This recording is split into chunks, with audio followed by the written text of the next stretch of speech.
Okay, कुछ समय हम प्रार्थना में बिताएंगे। अपने आंखों को बंद कर सकते इस समय और आज की सभा के लिए प्रार्थना करेंगे। परमेश्वर सहायता करे, मदद करे। अब अपने मनों में प्रार्थना कर सकते हैं।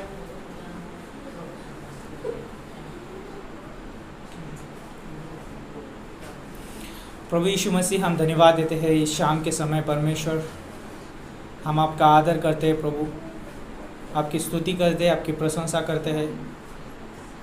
हम जानते हैं परमेश्वर कि आप जीवित परमेश्वर है। आपने हमारे लिए उस क्रूस पे अपना पवित्र लहू बहाया है, पवित्र बलिदान दिया है परमेश्वर। और इस शाम के समय प्रभु हम याद करते हैं, स्मरण करते हैं परमेश्वर, क्योंकि आप हमारे जीवित परमेश्वर है, आप हमारे परमेश्वर है। और हम ये गर्व के साथ कह सकते हैं कि प्रभु आपने हमारे लिए जान दी है। प्रभु धन्यवाद देते प्रभु इस अद्भुत बलिदान के लिए परमेश्वर। खास करके हम प्रार्थना करते हैं इस शाम के समय परमेश्वर, इस कलीसिया को आपके हाथों में सौंपते हैं प्रभु। इस कलीसिया को आपके वचन में बढ़ाना परमेश्वर, आपके सामर्थ्य में बढ़ाना परमेश्वर। जो भी इस कलीसिया की कमी घटी है प्रभु आप जानते हैं। वचन से प्रभु यीशु मसीह भर देना परमेश्वर। प्रभु यीशु मसीह दिन प्रतिदिन कलीसिया बढ़ती जाए आपके वचन में, आपके ज्ञान में, आपके स्वभाव में, आपके चरित्र में परमेश्वर। और रेली परमेश्वर, इस कलीसिया के द्वारा आपका स्वभाव प्रकट हो प्रभु।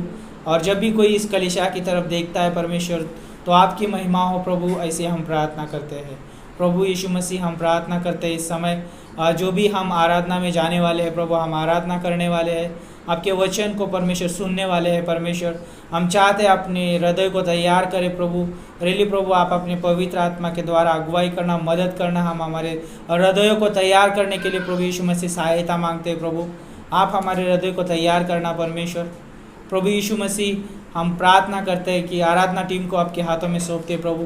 जब वो आराधना करते प्रभु, आप उनके सच में जीवन को प्रभु यीशु मसीह छूना परमेश्वर। और जब वो आराधना करते हैं तो वचन के द्वारा और आपके आत्मा के द्वारा आराधना कर सके परमेश्वर। सहायता करना, मदद करना प्रभु यीशु मसीह, आप अगुवाई करना, इसे हम प्रार्थना करते हैं प्रभु। हम इस शाम के समय प्रार्थना करते हैं प्रभु। जो भी यहाँ पर प्रभु कम्युनियन सर्विस होगा परमेश्वर, और जो भी ऑफरिंग संदेश रहेगा प्रभु, जो मेन संदेश रहेगा प्रभु, हम चाहते हैं कि प्रभु यीशु मसीह आप अपने दासों को प्रभु इस्तेमाल करिए, अपने पवित्र आत्मा के द्वारा अगुवाई करिए प्रभु। उस वचन के ऊपर आपका अभिषेक रहे प्रभु, आपके दासों के ऊपर आपका अभिषेक रहे प्रभु। ऐसे हम प्रार्थना करते, धन्यवाद करते प्रभु। हम मांगते हैं इस समय प्रभु आपकी अगुवाई परमेश्वर, शुरुआत से लेकर अंत तक प्रभु यीशु मसीह आप अगुवा बनना परमेश्वर। धन्यवाद देते प्रभु यीशु मसीह, आप हमारे टीचर हैं। पवित्र आत्मा आप हमारे टीचर है प्रभु यीशु मसीह। आज आप अपने वचन से सिखाना, इसे हम प्रार्थना करते हैं। धन्यवाद देते पास्टर लीडर्स के लिए प्रभु, जो आपने यहाँ पे रखा है हमारे आत्मिक उन्नति के लिए प्रभु यीशु मसीह, प्रभावशाली उपाय रखा है, इसलिए हम धन्यवाद करते प्रभु। ये आज का जो दिन है प्रभु आपके हाथों में सौंपते। जो लोग आ रहे प्रभु आपके भवन की तरफ प्रभु, आपके देह में परमेश्वर संगति करने के लिए प्रभु, उनकी यात्रा में परमेश्वर आप सुरक्षा देना, आप सही समय पे लेके आना प्रभु, और आपकी महिमा करके लेना, इसे हम प्रार्थना करते हैं। धन्यवाद करते प्रभु यीशु मसीह। आगे का जो भी समय है प्रभु आपके हाथों में सौंपते। प्रार्थना प्रभु यीशु मसीह के नाम से हम मांगते हैं, आमीन। तो आइए इस समय हम अपने स्थानों पर खड़े होते हैं, परमेश्वर की आराधना करते हैं।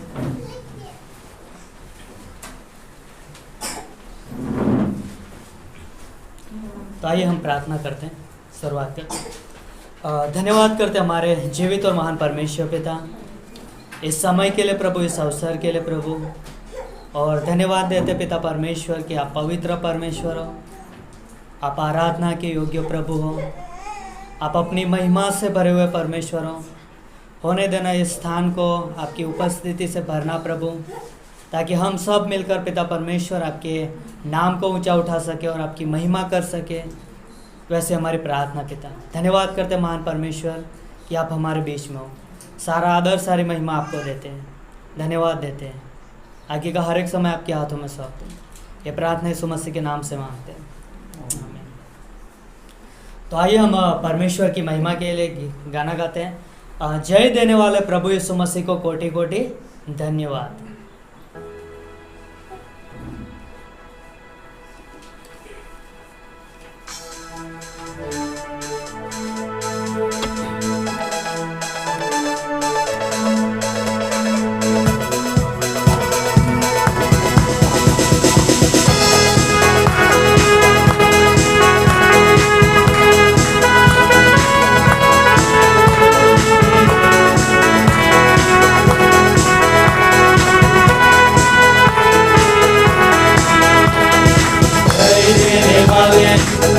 यीशु को कोटि कोटि धन्यवाद। जीवन देने वाले प्रभु यीशु को जीवन भर धन्यवाद। जय देने वाले प्रभु यीशु को कोटि कोटि धन्यवाद। जीवन देने वाले प्रभु यीशु को जीवन भर धन्यवाद। हालेलुया हालेलुया गाएंगे, आत्मा से भर कर गाएंगे। हालेलुया हालेलुया गाएंगे, आत्मा से भर कर गाएंगे। यीशु जिंदा है, वो आने वाला है। ओ यीशु जिंदा है, वो आने वाला है। शांति देने वाले प्रभु यीशु को कोटि कोटि धन्यवाद। मुक्ति देने वाले प्रभु यीशु को जीवन भर धन्यवाद। शांति देने वाले प्रभु यीशु को कोटि कोटि धन्यवाद। मुक्ति देने वाले प्रभु यीशु को जीवन भर धन्यवाद। हालेलुया हालेलुया गाएंगे, आत्मा से भर कर गाएंगे। हालेलुया हालेलुया गाएंगे, आत्मा से भर कर गाएंगे। यीशु जिंदा है, वो आने वाला है। ओ यीशु जिंदा है, वो आने वाला है। करने वाले प्रभु यीशु को कोटि कोटि धन्यवाद। तारा देने वाले प्रभु यीशु को जीवन भर धन्यवाद। संगा करने वाले प्रभु यीशु को कोटि कोटि धन्यवाद। तारा देने वाले प्रभु यीशु को जीवन भर धन्यवाद। हालेलुया हालेलुया गाएंगे, आत्मा से भर कर गाएंगे। हालेलुया हालेलुया गाएंगे, आत्मा से भर कर गाएंगे। यीशु जिंदा है, वो आने वाला है। ओ यीशु जिंदा है, वो आने वाला है। आशीष देने वाले प्रभु यीशु को कोटि कोटि धन्यवाद। आनंद देने वाले प्रभु यीशु को जीवन भर धन्यवाद। आशीष देने वाले प्रभु यीशु को कोटि कोटि धन्यवाद। आनंद देने वाले प्रभु यीशु को जीवन भर धन्यवाद। हालेलुया हालेलुया गाएंगे, आत्मा से भर कर गाएंगे। हालेलुया हालेलुया गाएंगे, आत्मा से भर कर गाएंगे। यीशु जिंदा है, वो आने वाला है। ओ यीशु जिंदा है, वो आने वाला है। प्रभु यीशु को कोटि कोटि धन्यवाद। जीवन देने वाले प्रभु यीशु को जीवन भर धन्यवाद। देने वाले प्रभु यीशु को कोटि कोटि धन्यवाद। जीवन देने वाले प्रभु यीशु को जीवन भर धन्यवाद।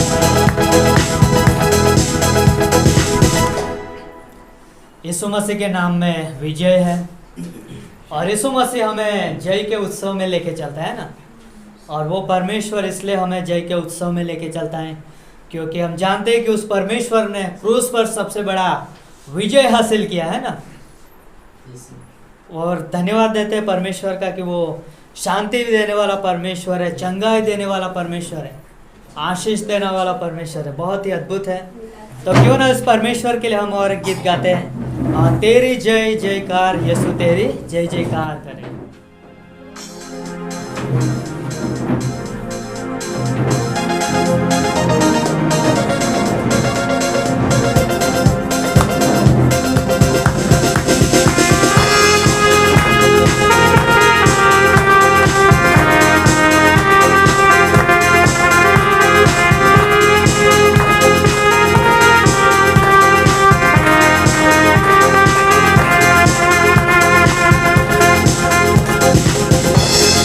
जय जयकार यीशु, जय जयकार, तेरी जय जयकार करे।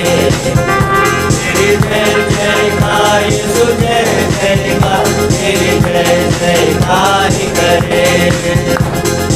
आंखों को उठाकर रहे, ताली बजाकर रहे, आंखों को उठाकर रहे, ताली बजाकर रहे। जय जयकार, जय जयकार, जय जयकार, जय जयकार, जय जयकार, जय जयकार, जय जयकार।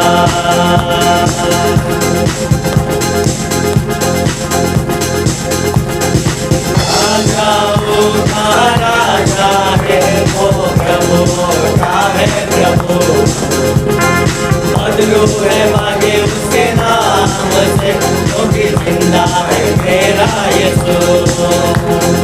राजाओं का राजा है वो प्रभु, का है प्रभु, बदलू है मांगे उसके नाम से, क्योंकि जिंदा है मेरा यीशु। आंखों को उठाकर रहे, ताली बजाकर रहे, आंखों को उठाकर रहे, ताली बजाकर रहे। जय जयकार, जय जयकार,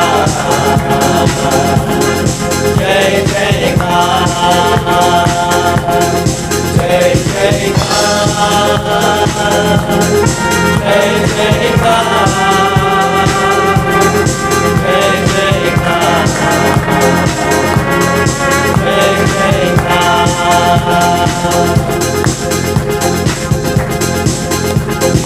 रोगी को चंगा करे, मुर्दों को दे जिंदा, यीशु ही वो नाम है जो करता पाप क्षमा।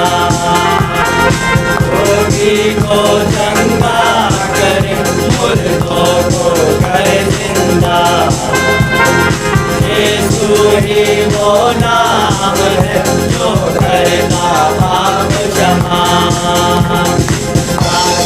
गाते हुए सबको सुनाते हुए, गाते गाते हुए सबको सुनाते हुए। जय जयकार, जय जयकार, जय जयकार, जय जयकार, जय जयकार, जय जयकार, जय जयकार, जय जयकार, जय जयकार।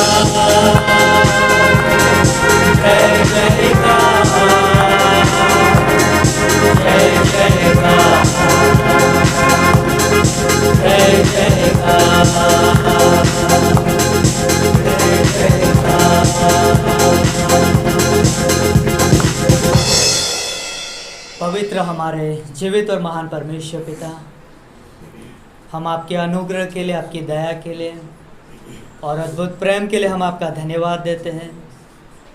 धन्यवाद हो महान परमेश्वर कि आप सर्वव्यापी, सर्वज्ञानी, सर्वसामर्थी परमेश्वर हो प्रभु, और आप अद्भुत काम करने वाले परमेश्वर हो। धन्यवाद करते आपके विश्वास योग्यता के लिए प्रभु, कि आप हमारे लिए खड़े रहते हो प्रभु, आप हमारे लिए लड़ाई लड़ते हो प्रभु, आप हमें विजय दिलवाते हो पिता परमेश्वर, और इसलिए हम अपने जीवन में शांति प्रेम का अनुभव करते हैं और हम अपने जीवन से आपके नाम को ऊंचा उठाते प्रभु। धन्यवाद करते प्रिय परमेश्वर कि आज हम जो कुछ भी है आपके अनुग्रह से हैं और आपकी वजह से प्रभु। धन्यवाद हो महान परमेश्वर पिता, आपकी आराधना हो प्रभु, धन्यवाद हो प्रभु। शून्य से लेके तूने मुझे रच लिया अपने ही रूप में।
मेरी मुक्ति के लिए अनोखा प्यार है तेरा, करूँगा स्तुति तेरी मैं सर्वदा। अनोखा प्यार है तेरा, करूँगा स्तुति तेरी मैं सर्वदा।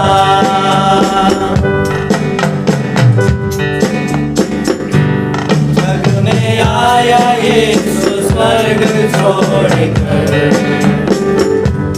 मेरा सारा दंड सह लिया उसने। घोड़े खा के क्रूस उठा के यीशु ने मुझे मुक्ति और चंगाई दे दी है। जग में आया यीशु स्वर्ग छोड़कर, मेरा सारा दंड सह लिया उसने।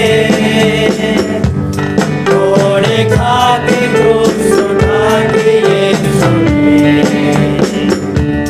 मुझे मुक्ति और चंगाई देनी है। अनोखा प्यार है तेरा, करूँगा स्तुति तेरी मैं सर्वदा। अनोखा प्यार है तेरा, करूँगा स्तुति तेरी मैं सर्वदा।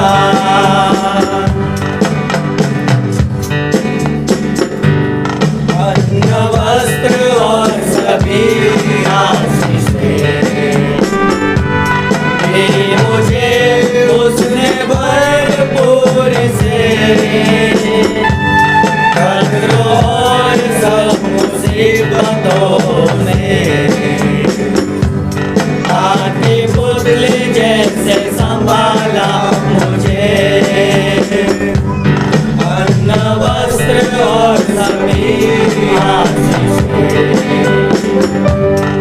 मुझे उसने भरपूर से खतरों और सब मुसीबतों में आगे पुतले जैसे संभाला मुझे। अनोखा प्यार है तेरा, करूँगा स्तुति तेरी मैं सर्वदा। अनोखा प्यार है तेरा, करूँगा स्तुति तेरी मैं सर्वदा। करूँगा स्तुति तेरी मैं सर्वदा। करूँगा स्तुति तेरी मैं सर्वदा।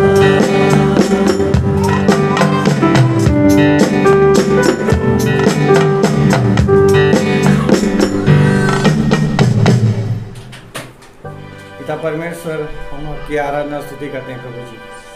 हमारा जीवन आपके सम्मुख लाते हैं पिता परमेश्वर। हाँ परमेश्वर, हम इस संसार में से थे तब पिता परमेश्वर हम बिल्कुल शून्य थे पिता परमेश्वर। हमारा जीवन कुछ लायक नहीं था कि आपके सम्मुख आ सके, लेकिन परमेश्वर आपकी दया, आपकी कृपा और आपके अनुग्रह की वजह से प्रभु आज हम आपके सम्मुख खड़े हो पा रहे हैं पिता परमेश्वर। आपको पिता कह के बुला पा रहे हैं पिता परमेश्वर।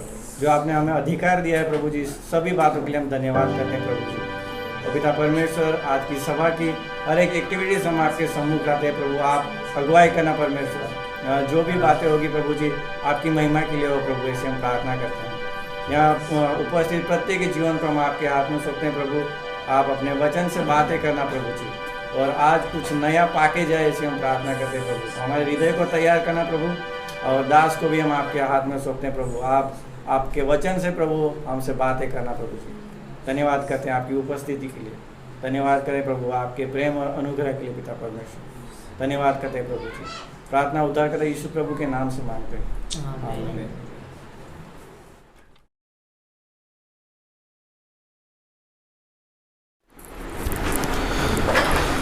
ओके, सबका स्वागत है ग्रेटर गेज झालोद कलीसिया में। क्या आप लोग सब आनंदित है? तो फिर इतना धीरे से क्यों बोल रहे? जोर से बोलो, सब लोग आनंदित है? सच में? तो क्यों ना हम वर्शिप टीम के लिए धन्यवाद, ताली बजा के। बहुत अद्भुत रीति से उन्होंने अगुवाई किया हमें आराधना में, तो धन्यवाद आपका। वाह। तो आज हम जानते हैं हमारे बीच में बहुत सारे लोग नए हैं और पहली बार आज हमारे बीच में है, तो हम आपका स्वागत करना चाहेंगे। यदि आज हमारे साथ पहली बार है हमारे इस कलीसिया में, तो आप अपनी जगहों पे खड़े हो सकते हैं, हम आपका स्वागत करना चाहेंगे। ओके, हम अपनी जगह। तो इन सभी का हम धन्यवाद करते हैं आने के लिए। आप लोगों का धन्यवाद आने के लिए। आप बैठ सकते हैं। तो अच्छा समय रहेगा आज का, और हम जानते हैं कि आज हम परमेश्वर के वचन से सुनने वाले हैं। बहुत अद्भुत रहने वाला समय है, और ये कुछ मैं अनाउंसमेंट करना चाहूँगा आप लोगों के सामने। तो हम पूरे हफ्ते का शेड्यूल बताना चाहेंगे। तो અત્યારે અમે તમને આખા અઠવાડિયાનું જે કાર્યક્રમ છે તે બતાવીશું। तो इस कलीसिया के द्वारा होने वाले कार्यक्रम, ओके, આ જે મંડળી છે એના દ્વારા જે કાર્યક્રમ થાય છે અઠવાડિયામાં તે અમે જાહેર કરીશું અત્યારે। तो जैसे कि हम रविवार की सभा में हैं शाम के समय, અત્યારે આપણે રવિવારની સભામાં છે આ સમયે, तो क्यों ना हम आज से शुरुआत करें। અને આજથી જ આપણે કાર્યક્રમની શરૂઆત કરીએ। तो जैसे कि हम जैसे हफ्ते में लोगों का मंडे से शुरुआत होता है, लेकिन हमारा रविवार से शुरू होता है। લોકોનો જે કાર્યક્રમ હોય છે તે સોમવારથી જ શરૂઆત થાય છે, પણ આપણું જે કાર્યક્રમ છે તે આજે રવિવારથી શરૂ થશે। तो आज का जो समय रहेगा बहुत अद्भुत समय रहेगा। इस अनाउंसमेंट के बाद हम कम्युनियन यानी प्रभु भोज करने वाले हैं। અને આ સૂચનાઓની બાદ પછી એક અદ્ભુત સમય રહેશે અને આપણે પ્રભુ ભોજની અંદર જઈશું। तो आप अपने हृदय को अभी से तैयार कर सकते हो उसके लिए। તો એની માટે હમણાંથી જ આપણે આપણા હૃદયોને તૈયાર કરીએ। और फिर एक ऑफरिंग संदेश रहेगा जिसे हम दान का संदेश कहते हैं। અને ત્યારબાદ એક દાનનો સંદેશ રહેશે। फिर दान लिया जाएगा, और फिर उसके बाद में मेन संदेश रहेगा। અને એની અંદર આપણે દાન લેવામાં આવશે, અને ત્યારબાદ એક मुख्य संदेश तरफ આપણે આગળ વધીશું। और फिर एक अंतिम गीत होगा, प्रार्थना होगी, और उसके बाद में सवाल जवाब का समय रहेगा। અને એ મુખ્ય સંદેશ બાદ એક છેલ્લું ગીત રહેશે, અને એના પછી પ્રાર્થના પછી આપણે સવાલ જવાબનો સમય રહેશે। और बहुत अद्भुत रहेगा। तो मैं चाहूँगा कि जो भी हमारे साथ जूम मीटिंग के द्वारा जुड़े हैं, तो आप रियली अंत तक बने रहे। અને બહુ અદ્ભુત સમય રહેશે અને અમે આશા રાખીએ કે જેઓ ઝૂમ પર જોડાયા છે તેઓ પણ અંત સુધી બન્યા રહે. तो खास करके मैं बताना चाहूँगा जैसे कि मंगलवार की शाम को हमारा बाइबल स्टडी का समय रहता है અને આપણે જેમ જાણીએ છીએ તેમ કે મંગળવારની સાંજે એક બાઇબલ સ્ટડીનો સમય રહે છે. और अलग अलग जगहों पे बाइबल स्टडी चल रहे तो उसके लिए प्रार्थना कर सकते हैं आप. અને મંગળવારે અલગ અલગ સ્થાનો પર બાઇબલ સ્ટડી ચાલુ છે એના માટે પણ તમે પ્રાર્થના કરી શકો છો. और बुधवार के दिन हम फिर मिलने वाले हैं मिडवीक सभा में. અને બુધવારની સાંજે પણ એક અદ્ભુત સમય રહે છે અહીંયા. और फिर गुरुवार शुक्रवार शनिवार 3 दिन बाइबल कॉलेज है और अद्भुत समय रहेगा. हम चाहते हैं कि आप हमारे साथ जुड़े. અને ગુરુવાર શુક્રવાર અને શનિવારે અહીંયા બાઇબલ કોલેજ ચાલે છે અને અમે આશા રાખીએ છીએ કે તમે એમનો લાભ લો. और फिर शनिवार की शाम फैमिली विजिट में मिलने वाले हैं. અને શનિવારે સાંજે અમે ફેમિલીની વિઝિટ કરીએ છીએ, પરિવારની મુલાકાત લઈએ છીએ. और फिर रविवार को हम दोबारा यहाँ पर मिलेंगे. અને ફરી રવિવારે સાંજે ફરી આપણે અહીંયા મંડળીમાં तो મળીશું. आप मिलने के लिए तैयार है? તો તમે ફરી મળવા માટે તૈયાર છો? ओके. तो खास कुछ सूचना मैं यहाँ पर सूचना बांटना चाहूँगा. તો આજે એક મુખ્ય એક સૂચના અમે તમારી સાથે વહેંચવા માંગીએ છીએ. आने वाले दिनों में हमारे पास बॉम्बे से एक टीम आने वाला है पास्टर बीनू के साथ. અને આવનાર સમયમાં બોમ્બેથી એક ટીમ આવવા ચાહે છે અહીંયા. तो वो 17, 18, 19 तारीख को हमारे बीच में रहेंगे. અને આવનાર જે 17, 18 અને 19 તારીખે આપણા વચમાં એ લોકો રહેશે. बहुत अद्भुत समय रहेगा. અને ખૂબ જ અદ્ભુત સમય રહેશે. मैं चाहूँगा यदि आप जॉब करते हैं तो समय ज़रूर निकालिए. અને અમે ચાહીએ છીએ કે જો તમે નોકરી કરતા હો તો થોડોક સમય એમના માટે તમે કાઢી શકો છો. और ये याद रखिए हमारे पास यहाँ पे बाइबल कॉलेज चलता है. અને આપણે એ યાદ રાખીએ કે અહીંયા બાઇબલ કોલેજ પણ ચાલે છે. और 18 तारीख को जो है ग्रेजुएशन सभा है. અને 18મી તારીખે અહીંયા એક ગ્રેજ્યુએશનની સભા છે. पहले फर्स्ट ईयर का ग्रेजुएशन होगा. અને જેમનું બાઇબલ કોલેજમાં 1 વર્ષ પૂરું થવાનું છે એમનું सम्मान માટે કાર્યક્રમ રાખે. बहुत अच्छा रहेगा और आप लोग आ सकते हैं. उन स्टूडेंट लोग को प्रोत्साहन का कारण बन सकते हैं. અને અમે આમંત્રણ આપીએ છીએ કે તમે એ 18 તારીખે આવી શકો છો અને બીજા માટે એક પ્રોત્સાહનનું કારણ બની શકો છો. और मैं धन्यवाद देता हूँ कि बाइबल कॉलेज टीचर लोग का कि वो फेथफुली उनको सिखा रहे हैं. અને અમે આભાર માનીએ છીએ શિક્ષકોનું કે જેઓ બાઇબલ કોલેજમાં વિદ્યાર્થીઓને શીખવી રહ્યા. और हम जानते हैं कि आज टीचर डे है. અને આજે આપણે જાણીએ છીએ કે આજે શિક્ષક દિવસ છે. तो आप उनको व्यक्तिगत आप विश कर सकते हैं ना टीचर डे. તો તમે એ શિક્ષકોને વ્યક્તિગત રીતે તમે શુભકામનાઓ પાઠવી શકો છો. और फिर भी हम आगे से हम कहते हैं हमारे टीचरों को हैप्पी टीचर डे. અને અમે શિક્ષકોને કહીએ છીએ કે હેપી ટીચર ડે. तो धन्यवाद आप लोगों के लिए, आप लोग के जीवन के लिए जो हमारे जीवन में निवेश करते हैं. અમે ધન્યવાદ કરીએ છીએ શિક્ષકોનો કે જેઓ અમારા જીવનમાં प्रतिदिन निवेश करे છે. ओके. तो क्यों ना इन सारी चीज़ों के लिए प्रार्थना करें और परमेश्वर आशीष दे इन सारी चीज़ों में. तो प्रार्थना करते प्रभु हम धन्यवाद देते हैं, आपके नाम को ऊंचा उठाते हैं और चाहते हैं कि प्रभु हम ये सारी योजनाओं को आपके सम्मुख लाते हैं. आप पूरी करना और सारी इस कलीसिया की ज़रूरतों को पूरी करना ताकि आपकी महिमा हो, आपके नाम को ऊंचा उठाया जाए. यीशु मसीह के नाम से मांगते हैं, आमीन. ओके. ये जो समय रहेगा प्रभु भोज का समय रहेगा. ઓકે, આ સમય રહેશે પ્રભુ ભોજનો સમય રહેશે और अद्भुत समय रहेगा. અને અદ્ભુત સમય રહેશે. उससे पहले मैं कुछ आपके बीच में बांटना चाहूँगा. અને એના પહેલા સાહેબ કંઈ વચન વેચવા માંગશે. तो रोमियो का 3:23 निकाल सकते हैं. અને રોમનનો લખેલો પત્ર એનો 3જો અધ્યાય અને 23મી કલમ તમે ઉગાડી શકો છો. तो यहाँ पे परमेश्वर का वचन इस रीति से बोलता है. અહીંયા પરમેશ્વરનું વચન કહે છે इसीलिए कि सब ने पाप किया और परमेश्वर की महिमा से रहित है. सब ने पाप किया और परमेश्वर की महिमा से रहित है. અહીંયા લખ્યું છે કારણ કે સગડાએ પાપ કર્યું છે અને દેવના મહિમા વિશે સગડા અધૂરા રહે છે. और रोमियो का 6:30 बोलता है. અને એ જ પત્રમાં 6થો અધ્યાય અને 23 કલમ કહે છે क्योंकि पाप की मजदूरी तो मृत्यु है परंतु परमेश्वर का वरदान हमारे प्रभु यीशु मसीह में अनंत जीवन है. કેમ કે પાપનો મુસારો મરણ છે પણ આપણા પ્રભુ ઈસુ ખ્રિસ્તને આશ્રય દેવનું કૃપાદાન અનંત જીવન છે. और एक पंक्ति निकाल सकते पढ़ने के लिए. હજુ એક પંક્તિ વાંચીશું આપણે. पहला कुरिन्थियों की किताब उसका 15 अध्याय કરંથીઓનો પહેલો પત્રો એનો 15મો અધ્યાય 20 से लेके 22 पंक्ति तक पढ़ने वाले हैं हम. અને 20 થી લઈને 22 સુધી આપણે વાંચીશું. यहाँ पे परमेश्वर का वचन इस रीति से बोलता है. પરમેશ્વરનું વચન આ રીતે કહે છે परंतु सचमुच मसीह मुर्दों में से जी उठा है और जो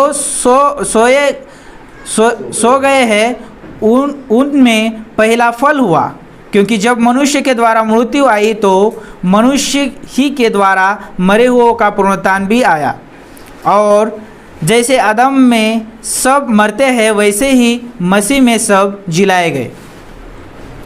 પણ ખ્રિસ્ત તો મુએલામાંથી ઉઠ્યો છે અને તે ઊંઘી ગયેલાનો પ્રથમ ફળ થયો છે, કેમ કે માણસ દ્વારા મરણ થયું માટે માણસ દ્વારા મુએલાનું પુનરુત્થાન પણ થયું, કેમ કે જેમ આદમ દ્વારા સર્વ મરે છે તેમજ વળી ખ્રિસ્ત દ્વારા સર્વ સજીવન થશે।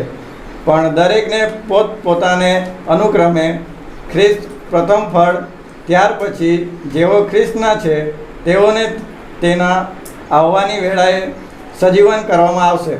हम जानते हैं कि एक मनुष्य के द्वारा इस जगत में मृत्यु आई। આપણે જાણીએ છીએ કે એક મનુષ્ય દ્વારા આ જગતમાં મૃત્યુ આવ્યું। पहले आदम के द्वारा इस जगत में मृत्यु आई પ્રથમ આદમ દ્વારા આ જગતમાં મૃત્યુ આવ્યું और अंतिम आदम यानी यीशु मसीह के द्वारा इस जगत में जीवन आया।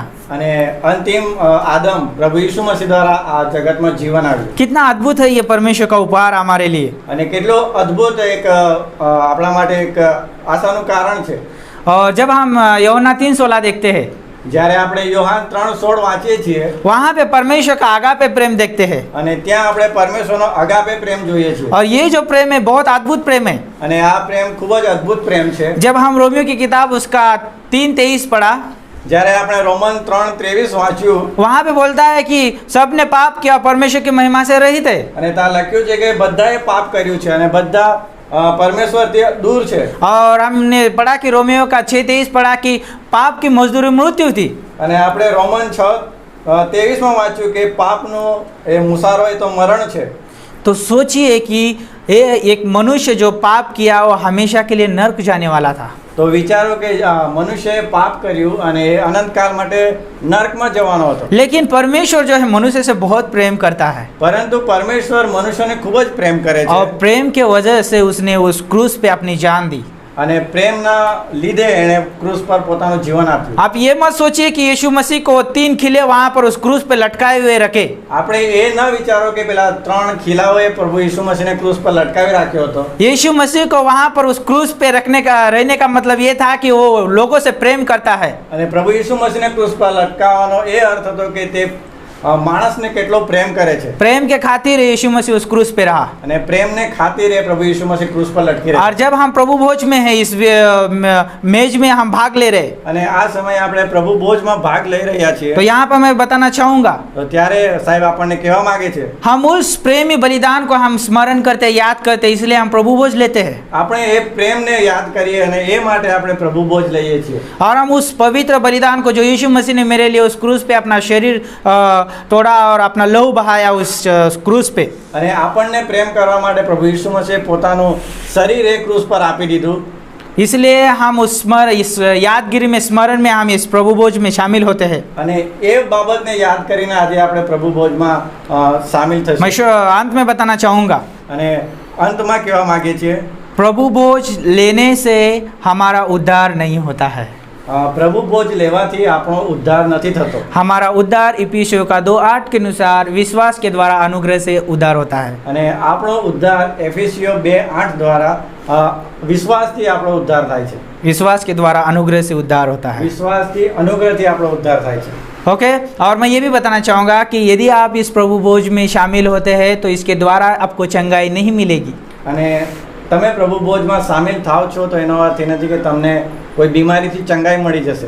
यदि आप प्रभु भोज लेंगे तो आप कोई पूरी एकदम सामर्थ्य शक्ति प्राप्त नहीं करेंगे। તમે પ્રભુ ભોજ લેશો એનો અર્થ એ નથી કે તમે શક્તિથી ભરાઈ જશો। आप प्रभु भोज लेने का मतलब ये नहीं कि कोई प्रसाद है, અને પ્રભુ ભોજ લેવાનો મતલબ એ નથી કે આ કોઈ પ્રસાદ છે। लेकिन मैं प्रभु भोज इसलिए लेता हूँ कि मेरे लिए यीशु मसीह को उस क्रूस पे मारा गया, गाड़ा गया, तीसरे दिन जी उठा, मेरे लिए वो उसने बलिदान दिया, इसलिए मैं स्मरण के लिए लेता हूँ। અને પ્રભુ ભોજ લેવાનો અર્થ એ છે કે પ્રભુ ઈસુ મસીહે મારા માટે તે ક્રૂસ પર બલિદાન થયા અને એને કબરમાં દાટવામાં આવ્યા અને ત્રીજા દિવસે ફરી સજીવન થયા। उसके ये स्मरण में लेता हूँ ये सारी અને चीज़ें। એ યાદગીરીમાં આપણે પ્રભુ ભોજ લઈએ છીએ। और मैं ये भी बताना चाहूँगा, અને એ પણ જણાવીએ છીએ अभी तक आपने यीशु मसीह को उद्धारकर्ता के रूप में ग्रहण नहीं किया है, જો આપણે હજુ સુધી હૃદયથી આપણે પ્રભુ યીશુ મસીહને ગ્રહણ નથી કર્યું तो आप रोकिए, प्रभु भोज मत लीजिए। તો તમે સમય લઈ શકો છો અને પ્રભુ ભોજ ના લો। और यदि आपने यीशु मसीह को अपना उद्धारकर्ता के रूप में स्वीकार किया है, જો તમે સાચા હૃદયથી પ્રભુ યીશુ મસીહને સ્વીકાર કર્યો છે तो इस मेज में आपका स्वागत है। તો તમે આ પ્રભુ ભોજ લઈ શકો છો। तो आप अपने आंखों को बंद करते कुछ क्षण के लिए आप अपने जो भी हफ्ते में यदि आपसे कुछ भूल चूक हो गई तो उसको प्रभु के सामने स्वीकार कर सकते हैं। હા, તમે આંખો બંધ કરીને પ્રાર્થના કરી શકો છો અને પૂરા અઠવાડિયા દરમિયાન જે બી આપણાથી ભૂલ થઈ છે યા કશું બી આપણાથી ખોટું થયું છે પરમેશ્વર પાસે આપણે ક્ષમા માંગીએ और फिर हम इस वेदी में इस पवित्र वेदी में जाएंगे। અને ત્યાર પછી આપણે प्रभु भोजમાં આગળ વધીશું। प्रभु हम धन्यवाद देते हैं, आपके सम्मुख आते हैं प्रभु। इस प्रभु भोज की विधि में जाने से पहले प्रभु हम अपने आप को आपके हाथों में सौंपते हैं प्रभु। हम जानते हैं आपने हमारे सारे पापों को क्षमा किया है। आपने हमें एक ही बार प्रभु यीशु मसीह पवित्र ठहराया है, धर्मी ठहराया प्रभु। हम आपके सम्मुख है प्रभु यीशु मसीह, ये आपका अनुग्रह है, आपकी दया है परमेश्वर। धन्यवाद करते हैं, यीशु मसीह के नाम से मांगते हैं, आमीन आमीन। ओके, आप एक एक जन आगे आके इस प्रभु भोज से आप ले सकते हैं और अपनी जगह पे जाके खड़े हो सकते हैं। તમે એક એક કરીને આગળ આવી શકો છો અને પ્રભુ ભોજમાં સામેલ થઈ શકો છો અને ફરી પોતાના સ્થાન પર ઊભા રહી શકો છો। तो हम जानते हैं कि बाइबल कहती है, पवित्र शास्त्र इस रीति से कहता है, અને બાઇબલ આ રીતે કહે છે। तो पहला कुरिन्थियों की किताब उसका 11 अध्याय और 23 से लेकर 26 तक पंक्ति पढ़ेंगे। કરન્થીઓનો પહેલો પત્ર એનો 11મો અધ્યાય અને यहाँ पे पौलुस यहाँ पे इस रीति से लिखता है, અહીંયા પૌલુસ આ રીતે કહે છે, जिस दिन यीशु मसीह को पकड़ाया गया उसने रोटी ली, અને જે દિવસે યીશુ મસીહને પકડવામાં આવ્યો અને તે દિવસે એમણે રોટલી લીધી उसने धन्यवाद के साथ तोड़ी और कहा, आप ये मेरी देह, आप इसे ग्रहण कर सकते हैं। અને એમણે ધન્યવાદની સાથે રોટલી તોડી અને એમણે કહ્યું કે આ તમે લઈ શકો છો। और हम जानते हैं कि वो आगे लिखता है कि उसने उसी रीति से वो कटोरा लिया અને આગળ એમાં લખ્યું છે કે અને એ જ રીતે એમણે એક કટોરો લીધો और उसने कहा, ये मेरी लहू में नई वाच है, आप इसे ग्रहण कीजिए। અને એમણે કહ્યું કે આ મારા લોહીમાં એક નવું वचन છે। और हम उस शरीर को जो हमारे लिए तोड़ा गया उसको स्मरण करेंगे और हम ये भी याद रखेंगे हमारे लिए वो लहू बहाया गया उस क्रूस पे, उसको हम स्मरण करते हुए इस रोटी को ग्रहण करेंगे और इस जूस को भी ग्रहण करेंगे। અને જે રીતના પ્રભુ યીશુ મસીહે પોતાનું શરીર ક્રૂસ પર તોડ્યું એ રીતના આપણે રોટલી લઈશું અને જે રક્ત વળવામાં આવ્યું એને યાદ કરીને આપણે આ જ્યુસ પણ લઈશું। प्रार्थना करते हैं। प्रभु हम धन्यवाद देते हैं इस पवित्र मेज के लिए जो आपने दिया है हमें। प्रभु आप जब तक नहीं आते तब तक हम प्रचार करते रहे, आपके पवित्र बलिदान को याद करते रहे, स्मरण करते रहे, इसलिए हम धन्यवाद करते हैं। आगे का समय आपके हाथों में सौंपते। प्रार्थना प्रभु यीशु मसीह के नाम से मांगते हैं, आमीन आमीन। ओके, अपनी आप जगह पे बैठ सकते हैं।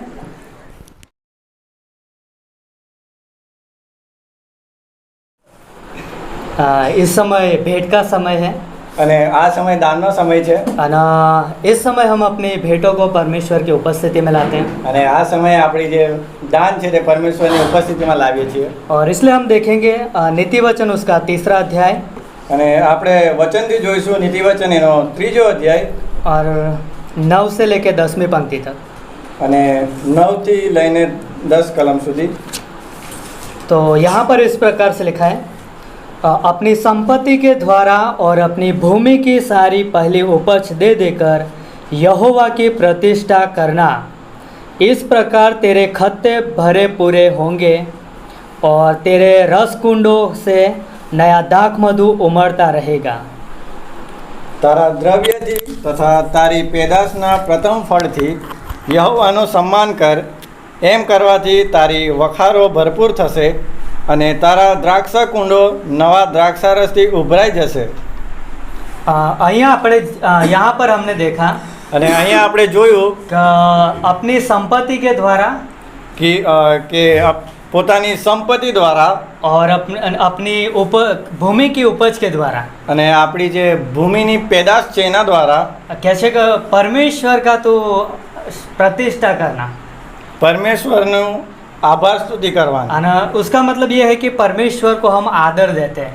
અને એનો અર્થ એ છે કે પરમેશ્વરને આપણે આદર કરીએ છીએ उसका मतलब ये होता है અને એનો અર્થ એ થાય છે कि हम अपने जीवनों के द्वारा કે આપણે આપણા જીવન દ્વારા परमेश्वर को हम धन्यवाद देते हैं। પરમેશ્વરને આપણે ધન્યવાદ આપીએ છીએ और मतलब कि इस चीज़ों को हम दर्शाते हैं। અને એનો અર્થ એ થાય છે કે આ આપણે એ સાબિત કરીએ છીએ परमेश्वर को आदर देना मतलब कि અને પરમેશ્વરને આદર આપવો એનો અર્થ થાય છે परमेश्वर हमारे कार्य के अंदर કે પરમેશ્વર આપણા કાર્યની અંદર कि वो हमारे मतलब एक सहायक हुआ है, કે એ આપણે કામમાં એ સહાયક બન્યો છે चाहे वो भूमि की उपज हो या फिर अपनी संपत्ति क्यों ना हो। ચાહે આપણા જમીનની ઉપજ કેમ ના હો યા ફિર આપણે જે મહેનત કરે છે એની ઉપજ કેમ ના હોય तो उसके द्वारा हम परमेश्वर का आदर करते हैं। તો એના દ્વારા આપણે પરમેશ્વરનો આદર કરીએ और છીએ ये चीज़ हमें क्या दिखाती है અને આ વસ્તુ આપણને શું શીખવે कि છે हम परमेश्वर पर भरोसा करते हैं, કે આપણે પરમેશ્વર પર ભરોસો કરીએ છીએ परमेश्वर पर हम लोग निर्भर हैं પરમેશ્વર પર આપણે આધાર રાખીએ છીએ और विश्वास के द्वारा हम आगे बढ़ते हैं। અને વિશ્વાસ દ્વારા આપણે આગળ વધીએ છીએ तो ये सारी चीज़ों को दर्शाता है। અને આ બધી વસ્તુ દર્શાવે છે और जैसे हम देखते हैं कि मकदूनिया की कलीसिया के बारे में, કે આપણે જેમ મકદુનિયાની મંડળી દ્વારા જેને સાંભળીએ છીએ मकदूनिया की जो कलीसिया थी वो बहुत ही कंगाल थी, અને મકદુનિયાની જે મંડળી હતી તે બહુ જ ગરીબ હતી लेकिन वो मसीह में धनी था। પણ એ મસીહમાં ધનવાન હતી और इसीलिए मतलब कि वो मतलब कि अपनी कुछ भी अपने पास जो कुछ भी है અને એ માટે એમની પાસે જે કંઈ છે वो परमेश्वर की महिमा के लिए वो देने में मतलब कि कभी पीछे नहीं हटते थे। અને એ કલીસિયા એ પરમેશ્વરની મહિમાને માટે કોઈ દિવસ પાછી પડતી નહોતી हाँ, क्यों ऐसा करते थे? અને કેમ એ પ્રમાણે કરતી क्योंकि હતી परमेश्वर का स्वभाव उनके पास था, કેમ કે પરમેશ્વરનો સ્વભાવ એમની પાસે परमेश्वर હતો की उदारता उनके पास थी। અને પરમેશ્વરની દયા એમની પાસે હતી और इसलिए मतलब कि उस तरह से वो अपनी भेंटों के द्वारा परमेश्वर को आदर देते थे। અને એ માટે એ લોકો પોતાની ભેટ દ્વારા પરમેશ્વરને આદર આપતા હતા और ये समय है भेंट का, અને આ સમય છે और દાન માટે इस समय हम अपने भेंटों के द्वारा परमेश्वर को आदर देंगे। અને આ સમયે આપણે દાન દ્વારા પરમેશ્વરને આદર और આપીશું हम जानते हैं कि जो लोग परमेश्वर के लिए भेंट देते हैं અને આપણે જાણીએ છીએ કે જે લોકો પરમેશ્વર માટે ભેટ આલે છે तो परमेश्वर का वादा भी है उनके लिए। અને એમના માટે પરમેશ્વરનો એક વાયદો પણ और છે परमेश्वर कहता है कि तुम मुझे परख कर देखो અને પરમેશ્વર એમ કહે છે કે મને ચાખીને જુઓ कि मैं तुम्हारे लिए आकाश के झरोखों को खोलता हूँ कि नहीं। કે મેં સ્વર્ગીય ભંડારને તમારા માટે ખોલું છું કે નહીં तो परमेश्वर का अद्भुत वायदा भी है। અને પરમેશ્વરનો અદ્ભુત વાયદો પણ तो છે इसलिए हम परमेश्वर की महिमा के लिए, અને એ માટે આપણે પરમેશ્વરની મહિમા માટે उसके राज्य के लिए એના રાજ્ય માટે हम अपनी भेंटों को देते हैं। અને આપણે એમને દાન આપીશું तो क्यों ना इस समय हम प्रार्थना करते हैं। प्रार्थना करते हैं। जीवित और महान परमेश्वर पिता, हम आपका धन्यवाद देते हैं प्रभु, आप हमारे बीच में हो पिता परमेश्वर। आपकी विश्वास योग्यता के लिए कि आपने हमें सामर्थ्य दिया, बल दिया, और आज जो कुछ भी है हमारे पास आपके अनुग्रह से है, और जो भी हम आपके पास लाएंगे आपकी महिमा के लिए, तो होने देना पिता परमेश्वर, उसके द्वारा प्रभु आपको आदर मिले, महिमा मिले प्रभु, वैसे हमारी प्रार्थना है। धन्यवाद देते हैं, आगे के समय को आपके हाथों में सौंपते हैं। ये प्रार्थना यीशु मसीह के नाम से मांगते हैं, आमीन।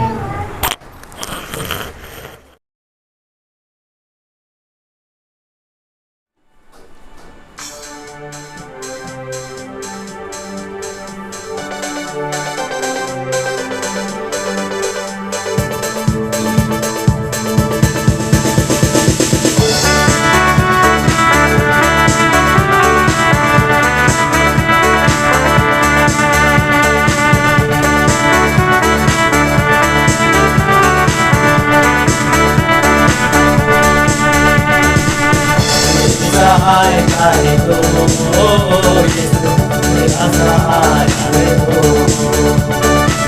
मेरी सहायता है तो यीशु मेरा सहायता है तो, तू मेरा जीवन है, तू मेरा साथी है, तू मेरा जीवन है, तू मेरा साथी है, सहायता है तू,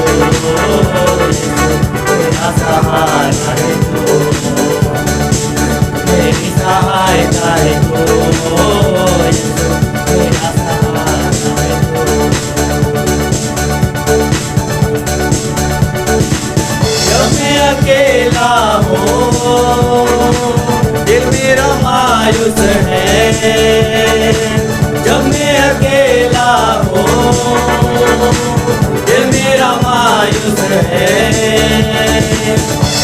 ही आकर मुझे संभालता, तू मेरा साथी है। तू ही आकर मुझे संभालता, तू मेरा साथी है। मेरी सहायता है तू, मेरा सहायता है तू, मेरी सहायता है तू, मेरा सहायता है तू। जब मेरा कोई नहीं, सबने त्यागा है। जब मेरा कोई नहीं, सबने त्यागा है। कोई मुझको गले लगाता, तू मेरा साथी है। कोई मुझको गले लगाता, तू मेरा साथी है। मेरी सहायता है तू, मेरा सहायता है तू, मेरी सहायता है तू, मेरा सहायता है तू।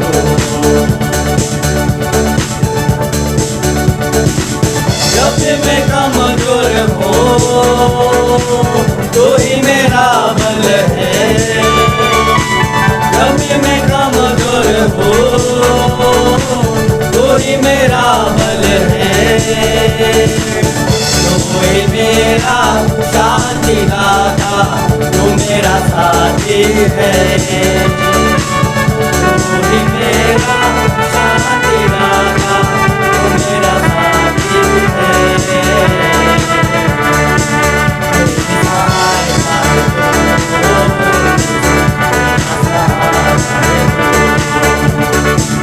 मेरी सहायता है तू, मेरा सहायता है तू।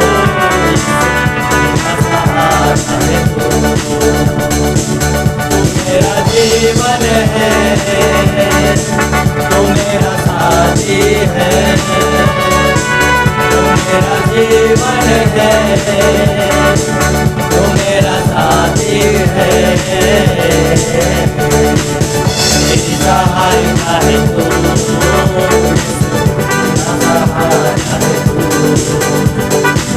मेरी सहायता है तू, मेरा सहायता है तू। Thank you.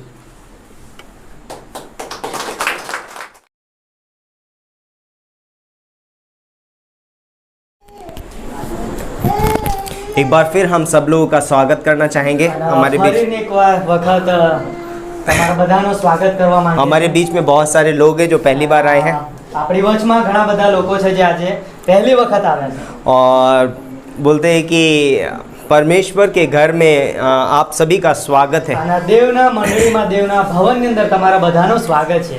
और हम जानते हैं कि चाइना में शुरुआती मंडली में बहुत अलग तरीके से स्वागत किया जाता था। અને ચાઇનાની અંદર કે છે કે મંડળીઓની અંદર કે છે જ્યારે સ્વાગત કરવામાં આવે છે ત્યારે કંઈક અલગ જ રીતે કરવામાં આવે છે। और बोलते हैं कि वहाँ पर कहते थे कि आज परमेश्वर की सेवा करने के लिए 2 हाथ आए हैं। અને ત્યાં કહેવામાં આવે છે કે આજે દેવની સેવા કરવા માટે કે છે બે હા। હાથ આવ્યા છે 2 आँख आई हैं जो आना क्या परमेश्वर के कार्य को देखेंगी। અને બે આંખો આવી છે જે કે છે દેવના કાર્યોના કામોને જોશે।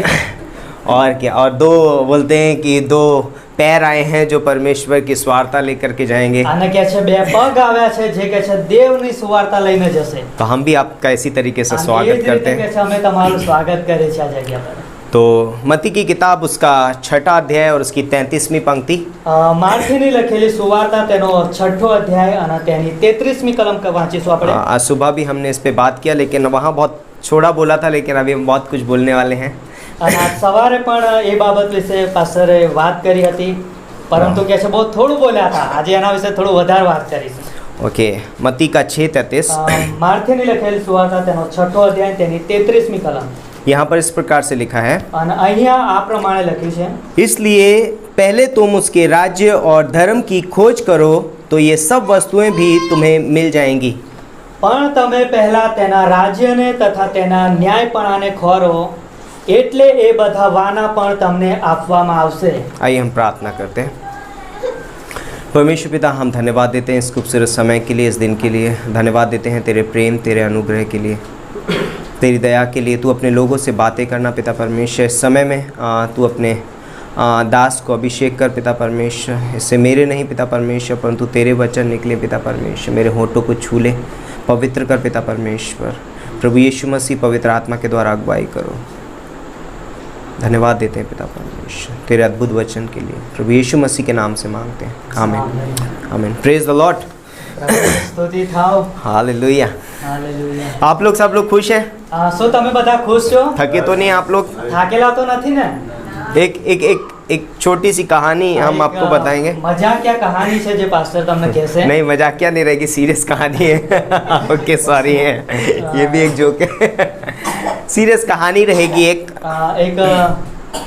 સિરિયસ કહાની છે और जिसके द्वारा हम आप समझ सकते हैं। અને એ દ્વારા તમે કઈ બાબતો સમજી શકશો। एक व्यक्ति था એક વ્યક્તિ હતો और वो परमेश्वर पे बहुत भरोसा रखता है, बहुत प्रार्थना करने वाला व्यक्ति था। અને કે છે એક દેવની ઉપર ભરોસો રાખતો હતો અને કે છે ઘણી બધી પ્રાર્થના કરતો હતો। लाइक उसका प्रार्थना बहुत, मैं हमेशा वो बोलता था परमेश्वर से प्रार्थना बहुत करता था वो। અને હંમેશા એ કે છે દેવની સાથે વાત કરતો હતો પ્રાર્થનામાં।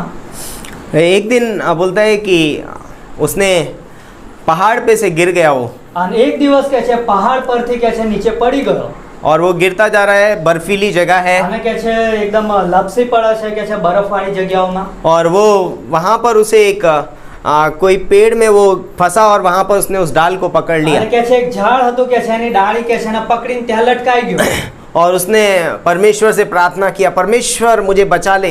અને ત્યાં કે છે એને દેવનો પ્રાર્થના કરી કે હે દેવ તમે મને બચાવી। और बहुत डर भी रहा था, उसके अंदर डर भी था। સમયમાં કે છે ઘણો બધો ડર પણ लागेलो फिर હતો। परमेश्वर की आवाज आई उसको, અને ત્યાં કે છે દેવનો અવાજ એની પાસે उसने कहा तू जिस डाल को पकड़ा है उसे छोड़ दे। અને તે અવાજ આ પ્રમાણે હતો કે જે ડાળીને તે પકડી રાખી છે એને તો છોડી દે। अरे कैसे छोड़ दूं? अरे कैसे? अगर डाल छोड़ूंगा तो वैसे मर जाऊंगा मैं। અને વિચારો લાગ્યો કે હું કેવી રીતે છોડી દઉં, જો ડાળી છોડી દઈશ તો હું મરી જઈશ। परमेश्वर बोलता नहीं, तू छोड़ दे। અને દેવ કહે છે કે ના તું એ ડાળીને છોડી દે। कई बार हम अपने जीवन में प्रार्थना करते हैं અને કેટલીક વખત આપણે આપણા જીવનની અંદર પ્રાર્થનાઓ પણ और કરીએ છીએ। परमेश्वर कहता है तू ये कर, અને દેવ કહે છે કે તું આ પ્રમાણે કરા। लेकिन ये कैसे करूं? ये तो मुझे दिख रहा है कि ये नुकसान देगा मुझे। અને આપણે કહે છે કે આ મારે કેવી રીતે કરવું જોઈએ, આ તો મને બહુ નુકસાનકારક લાગે છે। लाइक आज जो हमारा विषय है, અને આજનો જે વિષય છે સંદેશ, पहले फल का सिद्धांत या नियम, પ્રથમ ફળનો સિદ્ધાંત અથવા તો નિયમ। लाइक ऑफरिंग, टाइदिंग, जो भी हम दशमांश देते हैं या दान देते हैं, उसके विषय में आज ये संदेश रहेगा। અને જે પણ આપણે કહે છે કે ઓફરિંગ આપે છે મતલબ કે ભેટ આપે છે ને, 10મો હિસ્સો આપે છે, એના વિશે આજે રહેશે। है ना? तो बोलते हैं कि कई बार परमेश्वर हमसे कुछ करने के लिए कहता है, लेकिन हम करते नहीं है क्योंकि हमको लगता है कि हमारा नुकसान हो जाएगा। અને કેટલીક વખત દેવ આપણને કંઈક કંઈક કરવા માંગે છે અને દેવ કહે છે કે આપણે કરીએ, પરંતુ આપણે એવું વિચારે છે કે મને આથી નુકસાન થશે। और यहाँ पर ये जो व्यक्ति है, परमेश्वर ने उससे कहा लेकिन उसने किया नहीं। અને અહીંયા આપણે જોયું કે જે વ્યક્તિ હતો એણે દેવે કહ્યું પરંતુ એણે કર્યું નહીં। उसने डाल नहीं छोड़ी। એણે કે છે ડાળીને પકડી જ રાખી, और છોડી फिर નહીં। जब सुबह लोग आए अपने घर से बाहर निकल के, અને જ્યારે લોકો કે છે પોતાના घरમાંથી નીકળીને બહાર આવ્યા तो जब उस व्यक्ति को देखा तो बहुत अचंभित हुए, અને એ વ્યક્તિને જોઈને કે છે એકદમ અચંબિત રહી ગયા, क्योंकि वो पृथ्वी से सिर्फ इतना ऊपर लटक कर मर गया કેમ કે પૃથ્વીથી ફક્ત આટલી જ ઊંચાઈ પર હતો और वो लटक અને के કે मर છે गया, ત્યાં લટકાઈને કે છે ત્યાં મરણ પામ્યો। क्योंकि वो बर्फीली जगह है और बर्फ पड़ रही थी और उसकी वजह से वो अकड़ के वहां पर सूख गया और वहीं अकड़ा रहा। અને કે છે બરફવાળી જગ્યા હતી એટલા માટે કે છે પકડીને કે છે એકદમ ત્યાં સુકાઈ ગયો અને કે છે ત્યાંનો ત્યાં મરણ પામ્યો।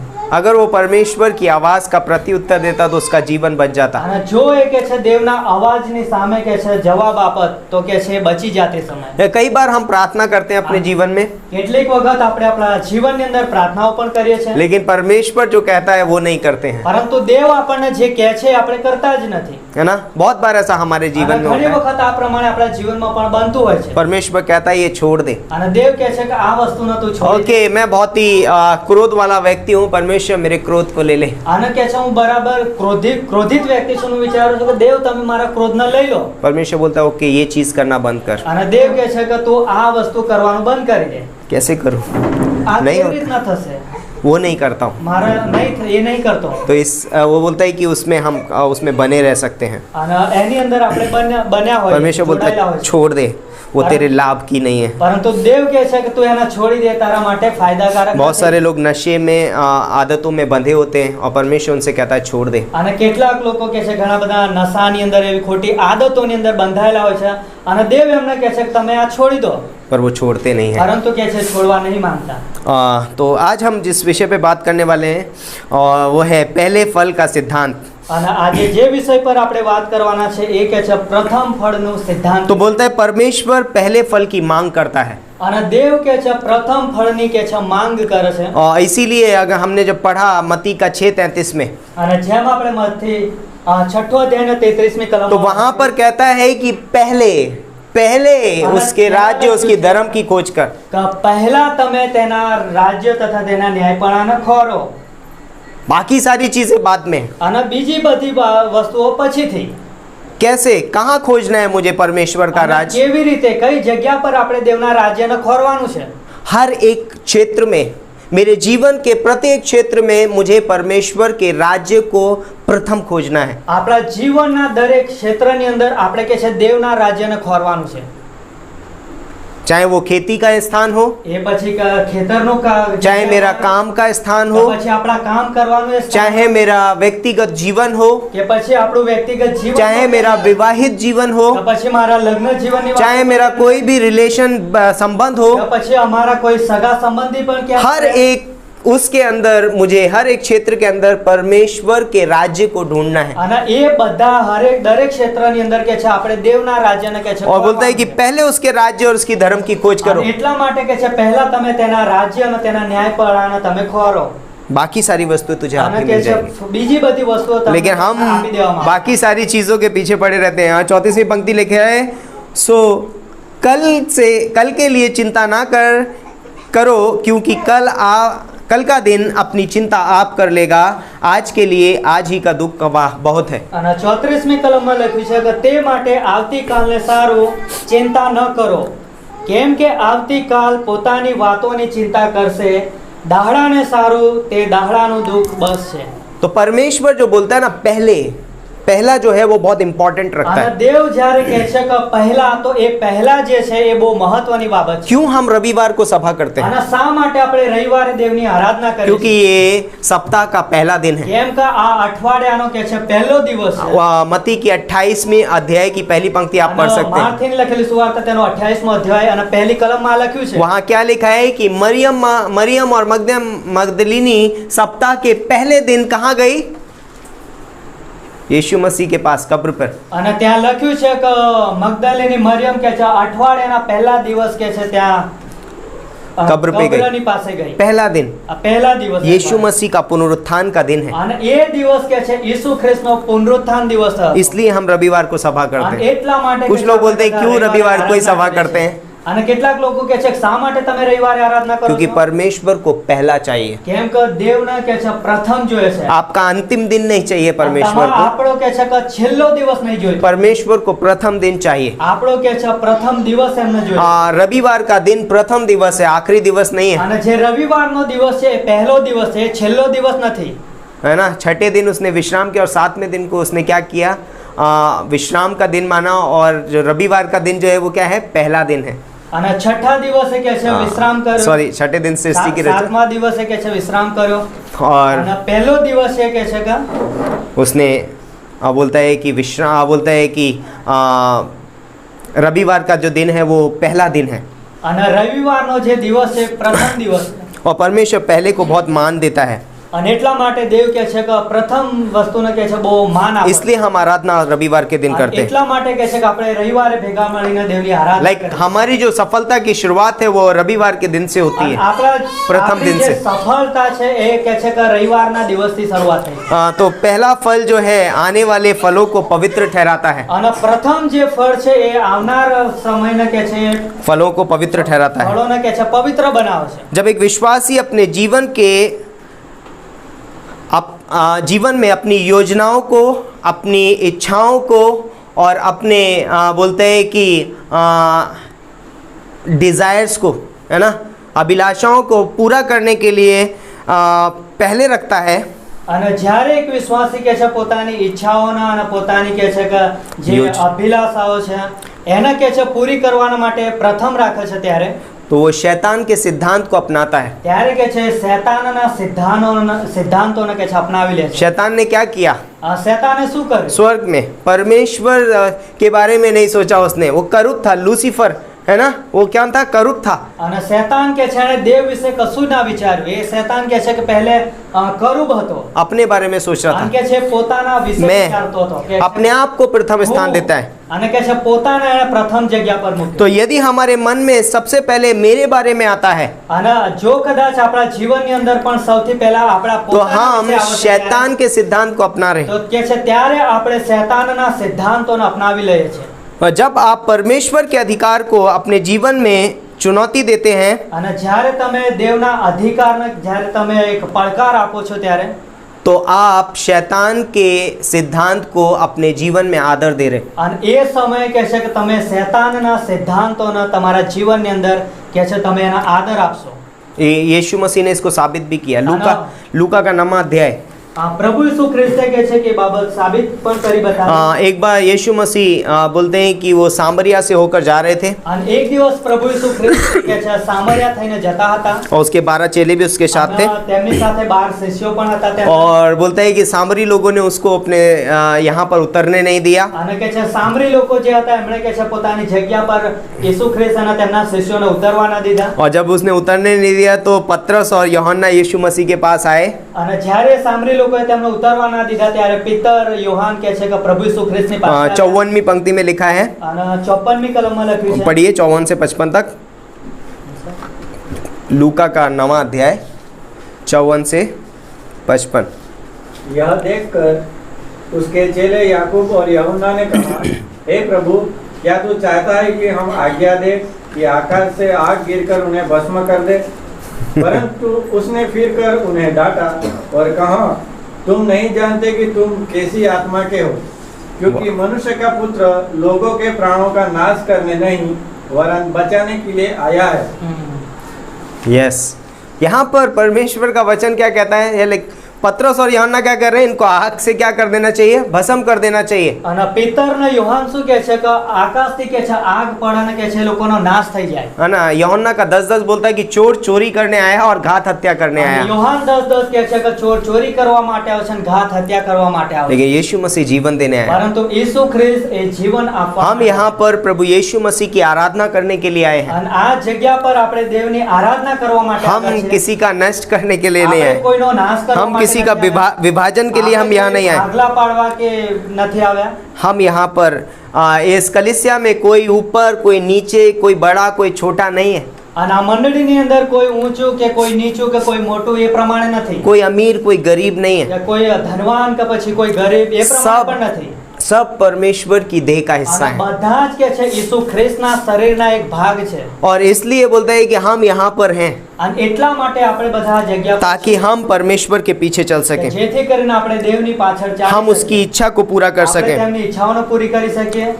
या क्या होगा यदि एक विश्वासी परमेश्वर की इच्छा को पूरा ना करे અને अपने શું जीवन में? થશે જ્યારે એક વિશ્વાસી કે છે દેવની ઈચ્છાઓને પૂરી ના કરે। हम जानते हैं कि लूसीफर जब स्वर्ग में था वो एक करूब था, અને આપણને ખબર છે કે જે લુસિફર હતો એ સ્વર્ગની અંદર કે છે એક કરુબ હતો।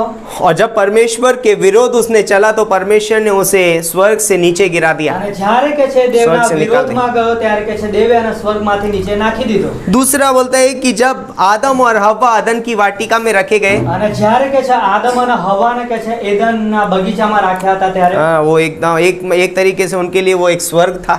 અને એ પણ કે છે તેઓના માટે એક સ્વર્ગવાળી જગ્યા। लेकिन जैसे ही उन्होंने शैतान यानी कि सर्प की बात सुनी, અને જ્યારે કે છે તેમણે એ જગ્યા પર કે છે શૈતાનની એ સર્પની કે છે વાત સાંભળી उन्होंने अपनी इच्छा पूरी करने की कोशिश की। અને ત્યારે કે છે તેઓએ પોતાની ઈચ્છાઓને પૂરી કરવા और हम जानते हैं परमेश्वर ने उन्हें अदन की वाटिका से निकाल दिया। આપણને ખબર છે કે દેવે કે છે તેમના એદનના બગીચામાંથી બહાર કાઢી મૂક્યા। आज हम जानते हैं कि एक विश्वासी स्वर्ग से नहीं निकाला जाएगा, અને આજે આપણને ખબર છે કે એક વિશ્વાસીના સ્વર્ગથી ક્યારે परंतु यदि નહીં મૂકવામાં આવે. परंतु यदि हम इस धरती पर रहते हुए પરંતુ જ્યાં સુધી આપણે આ ધરતી પર છીએ हम परमेश्वर की इच्छा को पूरा नहीं करते हैं अपने जीवन से, અને આપણા જીવનની અંદર આપણે દેવની ઈચ્છાને પૂરી નથી કરતા, तो हम कहीं ना कहीं शैतान की इच्छा को पूरा कर रहे हैं। તો આપણે કોઈક ને કોઈક એવી જગ્યા છે કે જ્યાં આપણે શૈતાનની ઈચ્છાઓ પૂરી કરતા રહીએ છીએ. है ना।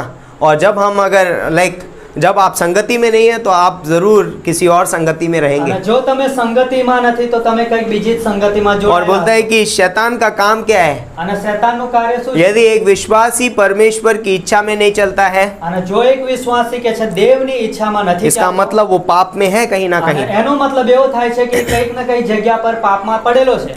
और बोलता है कि वो परमेश्वर की संगति से बाहर चला અને जाएगा। કે છે દેવની સંગતિથી બહાર ચાલ્યો જાય છે. हाँ, वो कलीसिया में शायद उसका जीवन नहीं होगा। અને મંડળીનું એનું જીવન નહીં હોય મંડળી. और बोलता है कि पाप हमें परमेश्वर की उपस्थिति से बाहर निकाल देता અને કે है। છે પાપ કે છે આપણને દેવની ઉપસ્થિતિમાંથી બહાર કાઢી નાખે. इसीलिए परमेश्वर कहता है कि पहले उसके राज्य और उसकी धर्म की खोज અને करो। એટલા માટે દેવ કહે છે કે પહેલા તમે તેના રાજ્ય અને તથા તેના ન્યાયપણાને ખોરો. अगर यीशु पहला नहीं है आपके जीवन में, અને જો ઈસુ ખ્રિસ્ત પ્રથમ નથી આપણા જીવનની અંદર तो ત્યારે यीशु मसीह आपका प्रभु भी नहीं है। તો ઈસુ ખ્રિસ્ત આપણો પ્રભુ પણ નહીં. क्योंकि जो चीज मेरे जीवन में प्रथम है वो चीज मेरे लिए मेरा प्रभु है। અને જે કઈ બાબત કે છે મારા જીવનની અંદર પ્રથમ હશે એ જ મારા માટે પ્રભુ હશે. अगर यीशु मसीह आपके जीवन में सब कुछ नहीं है, અને જો પ્રભુ ઈસુ આપ તમારા જીવનની અંદર બધું જ નથી ત્યારે तो आपके जीवन में यीशु मसीह प्रभु है ही नहीं। તો તમારા જીવનની અંદર પ્રભુ ઈસુ ખ્રિસ્ત છે જ નહીં. अपने जीवन के प्रत्येक स्थान में यीशु मसीह को प्रथम स्थान देना बहुत અને जरूरी है। આપણા જીવનના દરેક ક્ષેત્રની અંદર આપણે પ્રથમ સ્થાન પ્રભુ ઈસુ ખ્રિસ્તને આપવું. हम जानते हैं अब्राहम के बारे में सबने सुना અને है। આપણે બધાએ અબ્રાહમ વિશે સાંભળ્યું. अब्राहम को परमेश्वर ने सब विश्वासियों का पिता ठहराया। અને એ દેવે કે છે ઇબ્રાહીમને કે છે કે બધા દેશના કે છે એના પિતા બનાવ્યો. पूरे मानव सारे विश्वासी અને लोगों કે છે का, બધા વિશ્વાસીઓને કે છે પિતા ઠહેરાવ્યો એને. है ना। विश्वासियों का पिता कौन है? अब्राहम। અને વિશ્વાસીઓનો પિતા ઇબ્રાહીમ છે. क्योंकि અને એટલા માટે आज भी हम जानते हैं कि पूरी दुनिया में उसको आदर दिया जाता है। અને આજે આપણને ખબર છે કે આજે પણ કે છે કે આખી દુનિયાની અંદર એમના આદર આપવામાં આવે. क्योंकि वो पहले फल के सिद्धांत को अच्छे से समझ गया था। કેમ કે તેઓ કે છે પ્રથમ ફળનો જે સિદ્ધાંત હતો એને બહુ સારી રીતે સમજી શકે. जब परमेश्वर ने उसे कहा कि अपने पुत्र इज़ाक को मेरे लिए बलिदान करके चढ़ा, અને જ્યારે દેવે કહ્યું કે તારા દીકરાને કે છે મારા માટે કે છે તેને બલિદાન કરી દે, और वहां पर लिखा अपने इकलौते पुत्र को, અને કે છે તેમનો એકનો એક દીકરો, पहला पुत्र को, અને કે છે પ્રથમ દીકરો, वो वायदे का पुत्र, અને કે છે કરારનો દીકરો હતો. है ना। परमेश्वर ने उसे वायदा किया था उत्पत्ति के 16, 17, 18, 15, 12 अध्याय में અને દેવે કે છે આ અધ્યાયોની અંદર કે છે તેની સાથે એવો કરાર કર્યો હતો कि मैं तेरे द्वारा एक वंश दूंगा, मैं तुझे एक पुत्र दूंगा। અને કે છે હું તારા દ્વારા કે છે કે એક વંશ આપીશ, એક દીકરો આપીશ. और परमेश्वर ने उसको वो पुत्र दिया। અને દેવે કે છે કે એને એક દીકરો આપ્યો. और फिर परमेश्वर ने बोला ओके અને દેવ કે છે કે બરાબર છે. अब्राहम, अब ये इकलौता पुत्र अब तू मेरे लिए बलिदान करके चढ़ा। અને કે છે આ तारो એકનો એક દીકરો છે, એને કે છે તું મારા માટે કે છે બલિદાન. और हम जानते हैं उत्पत्ति के 22 अध्याय की 12वीं पंक्ति, અને જ્યારે આપણે ઉત્પત્તિ 22મો अध्याय तेनी 12મી કલમમાં और वहां पर अब्राहम अपने बेटे को लेकर के जाता है और बस मारने पर ही होता है। અને ઇબ્રાહીમ કે છે પોતાના દીકરાને લઈને જાય છે બલિદાન કરવા માટે, અને કે છે તેને મારવાની સ્થિતિ પર હોય છે. और जैसे ही वो चाकू उठाता है અને જે સમય કે છે તે ચક્કુનો મારવા માટે ઉછળે છે, और यहाँ पर लाता है, અને કે છે આમ નજદીક લઈને આવે છે. परमेश्वर बोलता है अब्राहम रुक जा। અને દેવ કે છે કે ઇબ્રાહીમ તું રોકાઈ જા. और परमेश्वर ने इज़ाक को लिया नहीं, અને દેવે કે છે કે ઈસાકને લઈ ના લીધો, उसको छुड़ाया। પરંતુ કે છે એને ત્યાંથી और છોડાવી बोलता है कि देख वहां पर एक झाड़ी में एक અને मेमना કહેવામાં फंसा हुआ है। આવ્યું કે જો ત્યાં એક કે છે કે હલવાન છે, और बोलता है कि उसके द्वारा उसका पुत्र वहां पर छुड़ाया गया। અને કે છે એ દ્વારા કે છે એના દીકરાને ત્યાં છોડાવી લેવામાં આવ્યો. जब परमेश्वर आपके और मेरे जीवन में ये जान जाता है અને જ્યારે કે છે કે દેવ તમારા અને મારા જીવનની અંદરથી આ જાણી જાય છે कि आपके जीवन में प्रभु यीशु मसीह प्रथम है, કે તમારા જીવનની અંદર પ્રભુ ઈસુ ખ્રિસ્ત પ્રથમ છે, परमेश्वर बोलता है रुक जा। ત્યારે દેવ કહે છે કે ઊભા રહો. और परमेश्वर, हम जानते हैं परमेश्वर ने अब्राहम को आशीष दी। અને જે આપણે જોઈએ છે કે દેવે ઇબ્રાહિમને કહે છે કે આશીષ આપી. परमेश्वर, जब परमेश्वर को लगता है कि आप अपने जीवन के हर एक क्षेत्र में परमेश्वर को प्रथम स्थान देते हैं, અને દેવ જ્યારે લાગે છે કે જ્યારે તમે પોતાના જીવનના દરેક ક્ષેત્રની અંદર તમે દેવને પ્રથમ સ્થાન આપો છો, तब परमेश्वर आपको हर एक क्षेत्र में आशीषित करता है, ત્યારે देव તમારા હરેક ક્ષેત્રની અંદર क्योंकि તમને उसको આશીષ पता है આપે. कि अब मैं इसके जीवन में प्रथम हूँ। કેમ કે એમને ખબર છે કે મારા જીવનની અંદર એ પ્રથમ છે. और बोलता है कि फिर उसके बाद बोलता है यदि प्रभु यीशु मसीह आपके जीवन में प्रथम है, सोचिए आपके जीवन में क्या क्या होगा। અને વિચાર કરો કે જ્યારે પ્રભુ ઈસુ તમારા જીવનમાં પ્રથમ હશે ત્યારે શું શું થશે.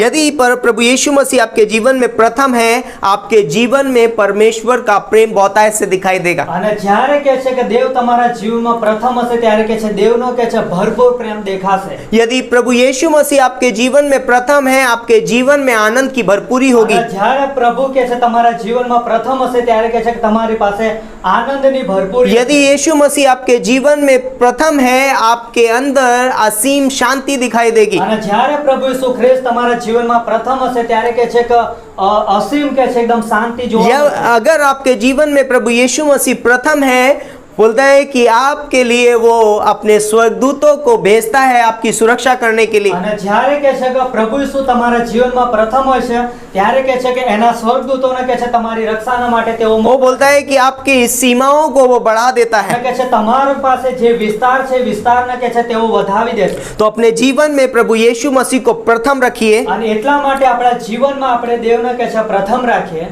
परमेश्वर बोलता है इस धरती पर आपके लिए स्वर्ग बन जाएगा। અને એટલા માટે કહે છે કે દેવ કહે છે કે તમારા માટે આ ધરતી કહે છે એક સ્વર્ગ જેવું બની જશે.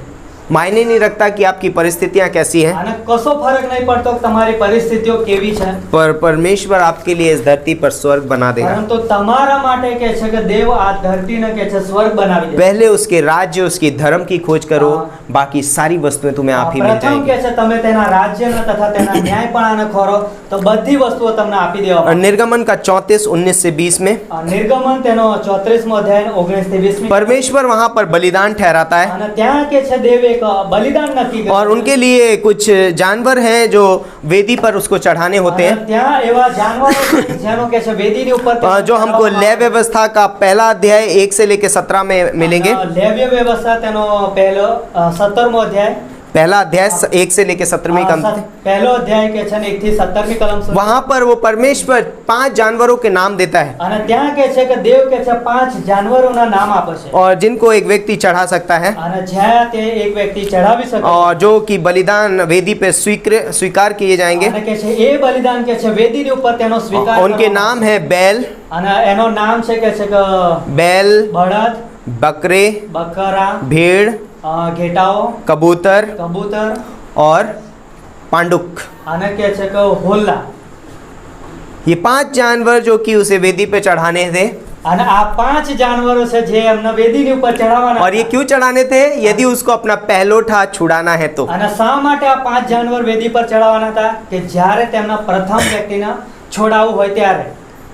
और हर एक बलिदान आपकी आर्थिक स्थिति को प्रदर्शित करता है। અને દરેક બલિદાન કે છે તમારી આર્થિક સ્થિતિને કે છે એ પ્રગટ કરે છે. यदि आप बहुत अमीर हैं, आप बैल चढ़ाते हैं, અને જો તમે વધારે ધનવાન છો તો તમે બળદને ચડાવી શકો. और यदि आप बहुत ज्यादा गरीब हैं तो बोलते हैं पांडुक का एक जोड़ा। અને જો તમે કે છે કે બહુ ગરીબ છો તો કે છે કે હોલાનું કે છે એક જોડીદાર. है ना, परमेश्वर अन्याय ही नहीं है। અને દેવ કે છે અન્યાય નથી. तुझे बैल ही देना पड़ेगा, એટલે તમારે घर बेच दे अपना। મોટો કે છે બળદ જ ચડાવવો પડશે એવું નહીં. नहीं, परमेश्वर बहुत ही अनुग्रहकारी અને परमेश्वर है। દેવ કે છે બહુ દયાળુ છે, કૃપાળુ तो છે. बोलते हैं लेकिन अगर तुम्हें अपने पहलोठों को छुड़ाना है तो तुम्हें इन बलिदानों को करना होगा। અને જ્યારે તમે પ્રથમ ને કે છે છોડાવવા માંગો तो છો ત્યારે ये आपके धन આ બલિદાન ચડાવવું आपके પડશે. धन संपत्ति का प्रथम आपको परमेश्वर को देना है। અને તો તમારી જે ધન સંપત્તિ છે એ ધન સંપત્તિને કે છે તમારે પ્રથમ દેવને આપવાની છે. कोई भी हो, आपके अगर पहला बच्चा हुआ है वो परमेश्वर के लिए है। અને તમારે જો પ્રથમ કોઈ પણ મતલબ કે બાળક થયું છે એ દેવનું છે. बोलता है परमेश्वर, बोलता है वो परमेश्वर का है। અને દેવ કે છે કે એ દેવનું છે. जितना भी पहला है, पहलोठा है, वो सब परमेश्वर का અને है। જેટલી પણ વસ્તુ પ્રથમ છે બધું જ કે છે દેવનું છે. चाहे वो जानवर हो, पक्षी हो या कोई भी हो, પછી જાનવર હોય, પક્ષી હોય કે પછી કોઈ चाहे પણ आपकी વસ્તુ खेती કેમ ના का હોય. पहला फल हो, પછી તમારી ખેતરનું પણ પ્રથમ वो વસ્તુ કેમ परमेश्वर ના का હોય. है। એ બધું જ यदि आप उसको छुड़ाना चाहते हैं तो यहाँ पर बोलता है कि आप बच्चों को बलिदान नहीं चढ़ कर सकते। અને જો તમારે કે છે એના છોડાવવું હોય તો કે છે અહીંયા કે છે કે બલિદાન માંગે છે बच्चों को बलिदान नहीं कर અને सकते કે हम, છે બાળકોના બલિદાન તો नहीं मांगता। इसलिए ये बोलता है बच्चों के बलिदान के लिए आप क्या करने का है, आप आपकी हैसियत के हिसाब से ये 5 जानवर में से कोई एक तो आपको बलिदान करना होगा। એટલા માટે કે છે કે બાળકોના બલિદાન નહીં થતા, પરંતુ એમને જો છોડાવવા માંગો છો પ્રથમ ફળ જે છે એના, તો એના માટે આ બધા જાનવરોના બલિદાન કરવા। तो निर्गमन का 13वां अध्याय आप इसके बारे में पढ़ सकते हैं। निर्गमन એનો 13મો અધ્યાય વિશે તમે પઢી શકો છો એના વિશે। और वहाँ पर लिखा हुआ है कि पैलोठे के बारे में, અને ત્યાં લખ્યું છે પ્રથમ ફળ વિશે। है ना। और यूहन्ना का पहला अध्याय और उसकी 29वीं कलम में लिखा है। અને યોહાનની લખેલી સુવાર્તા તેનો પહેલો અધ્યાયના 29મી કલમમાં લખ્યું છે। और यूहन्ना कहता है इस बात को, અને યોહાન કે છે આ વિશે, देखो ये परमेश्वर का मेमना અને જુઓ કે છે આ દેવનો હલવાન છે, जो जगत के पापों को उठा ले जाता અને કે है। છે જે જગતના પાપોને કે છે ઉચકી લઈ જાય છે। तो बोलता है कि जो पहला होता है या तो वो बलिदान किया जाता है या फिर उसे छुड़ाया जाता है। અને જે પ્રથમ હોય છે એને કદાચ બલિદાન કરવામાં આવે છે, પછી તો નહીં તો એને છોડાવવામાં આવે છે। और हम जानते हैं कि यीशु मसीह परमेश्वर का पहलोठा इकलौता पुत्र है, અને પ્રભુ ઈસુ ખ્રિસ્ત એ કે છે દેવનો કે છે પ્રથમ એકનો એક જ છે। इसलिए उसको बलिदान चढ़ना जरूरी અને है। એટલા માટે કે છે એમને બલિદાન જરૂર, या तो वो छुड़ाया जाए, કે પછી એમને છોડાઈ और पर લેવામાં उसे આવે। किससे किससे छुड़ाया जाएगा। પરંતુ એમને છોડાવવા માટે કઈ વસ્તુ इसलिए वो हमारे लिए, हमें छुड़ाने के लिए प्रभु यीशु मसीह हमारी खातिर क्रूस पर बलिदान हुआ। અને કે છે આપણને છોડાવવા માટે કે છે કે પ્રભુ ઈસુ ખ્રિસ્ત આપણા માટે ક્રૂસ પર બલિદાન થયા। छुड़ाया जाना बोलता है, परमेश्वर बोलता है कि यीशु मसीह के द्वारा हमको छुड़ाया और वो हमारा उद्धार करता है। અને છોડાઈ લેવું, અને એનો મતલબ કે ઈસુ ખ્રિસ્ત દ્વારા કે છે કે આપણો છોડાવી લેવામાં આવ્યા, ઉદ્ધાર કર્યો આપણો, और वो हमारा उद्धार करता है। અને એ કે છે આપણા ઉદ્ધાર કરતા છે। अगर आप अपने जीवन में प्रभु यीशु मसीह को अपना उद्धारकर्ता ग्रहण करते हैं, અને જો તમે પ્રભુ ઈસુ ખ્રિસ્તને તમારા ઉદ્ધારકર્તાની રીતે તમે તેમનો સ્વીકાર કરો છો, अब आपको बलिदान देने की जरूरत नहीं તો है। તમારે કે છે બલિદાન આપવાની જરૂર નથી। अब आप अपने पापों के लिए नहीं मरेंगे। હવે તમે તમારા પાપોના માટે નથી મરી શકતા। यूहन्ना का हमने रोमियो का 6:23 अभी हमने पढ़ा અને જેમ આપણે રોમન 6:23 ની અંદર कि વાંચ્યું पाप की मजदूरी तो मृत्यु है, કે પાપની જે મજદૂરી છે મરણ છે, लेकिन हमारे प्रभु यीशु मसीह में परमेश्वर का वरदान अनंत जीवन है। પરંતુ આપણા પ્રભુ ઈસુ ખ્રિસ્તની અંદર કે છે દેવનું વરદાન કે છે અનંત જીવન છે। अनंत जीवन, અનંત જીવન છે। लाइक यदि कोई व्यक्ति यीशु मसीह को अपने जीवन में अपना उद्धारकर्ता करके ग्रहण नहीं करेगा, वो अपने पाप के लिए मरेगा। અને જો કોઈ વ્યક્તિ કે છે ઈસુ ખ્રિસ્ત પર પોતાના ઉદ્ધારકર્તાની રીતે એમનો સ્વીકાર નહીં કરતો, તો એ વ્યક્તિ પોતાના પાપની અંદર મરણ પામે। लेकिन जो व्यक्ति यीशु मसीह को ग्रहण कर लेता है, यीशु मसीह उसके एवज में मर चुका। અને જે કોઈ વ્યક્તિ ઈસુ ખ્રિસ્તનો સ્વીકાર કરે છે એના બદલામાં ઈસુ ખ્રિસ્ત કે છે મરણ પામે છે। पहला यूहन्ना 1:17 पढ़ेंगे, અને પહેલો યોહાન 1:17 पढ़िए। પહેલો યોહાન તેનો પહેલો અધ્યાય 17મી કલમ।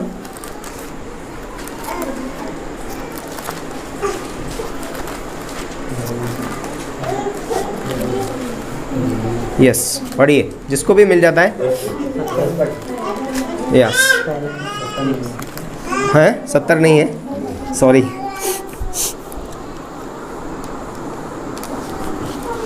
एक मिनट, 5:17 होगा।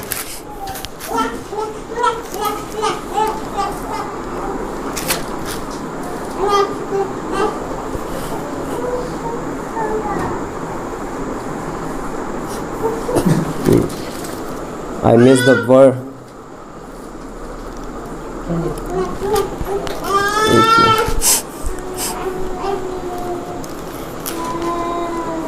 Okay.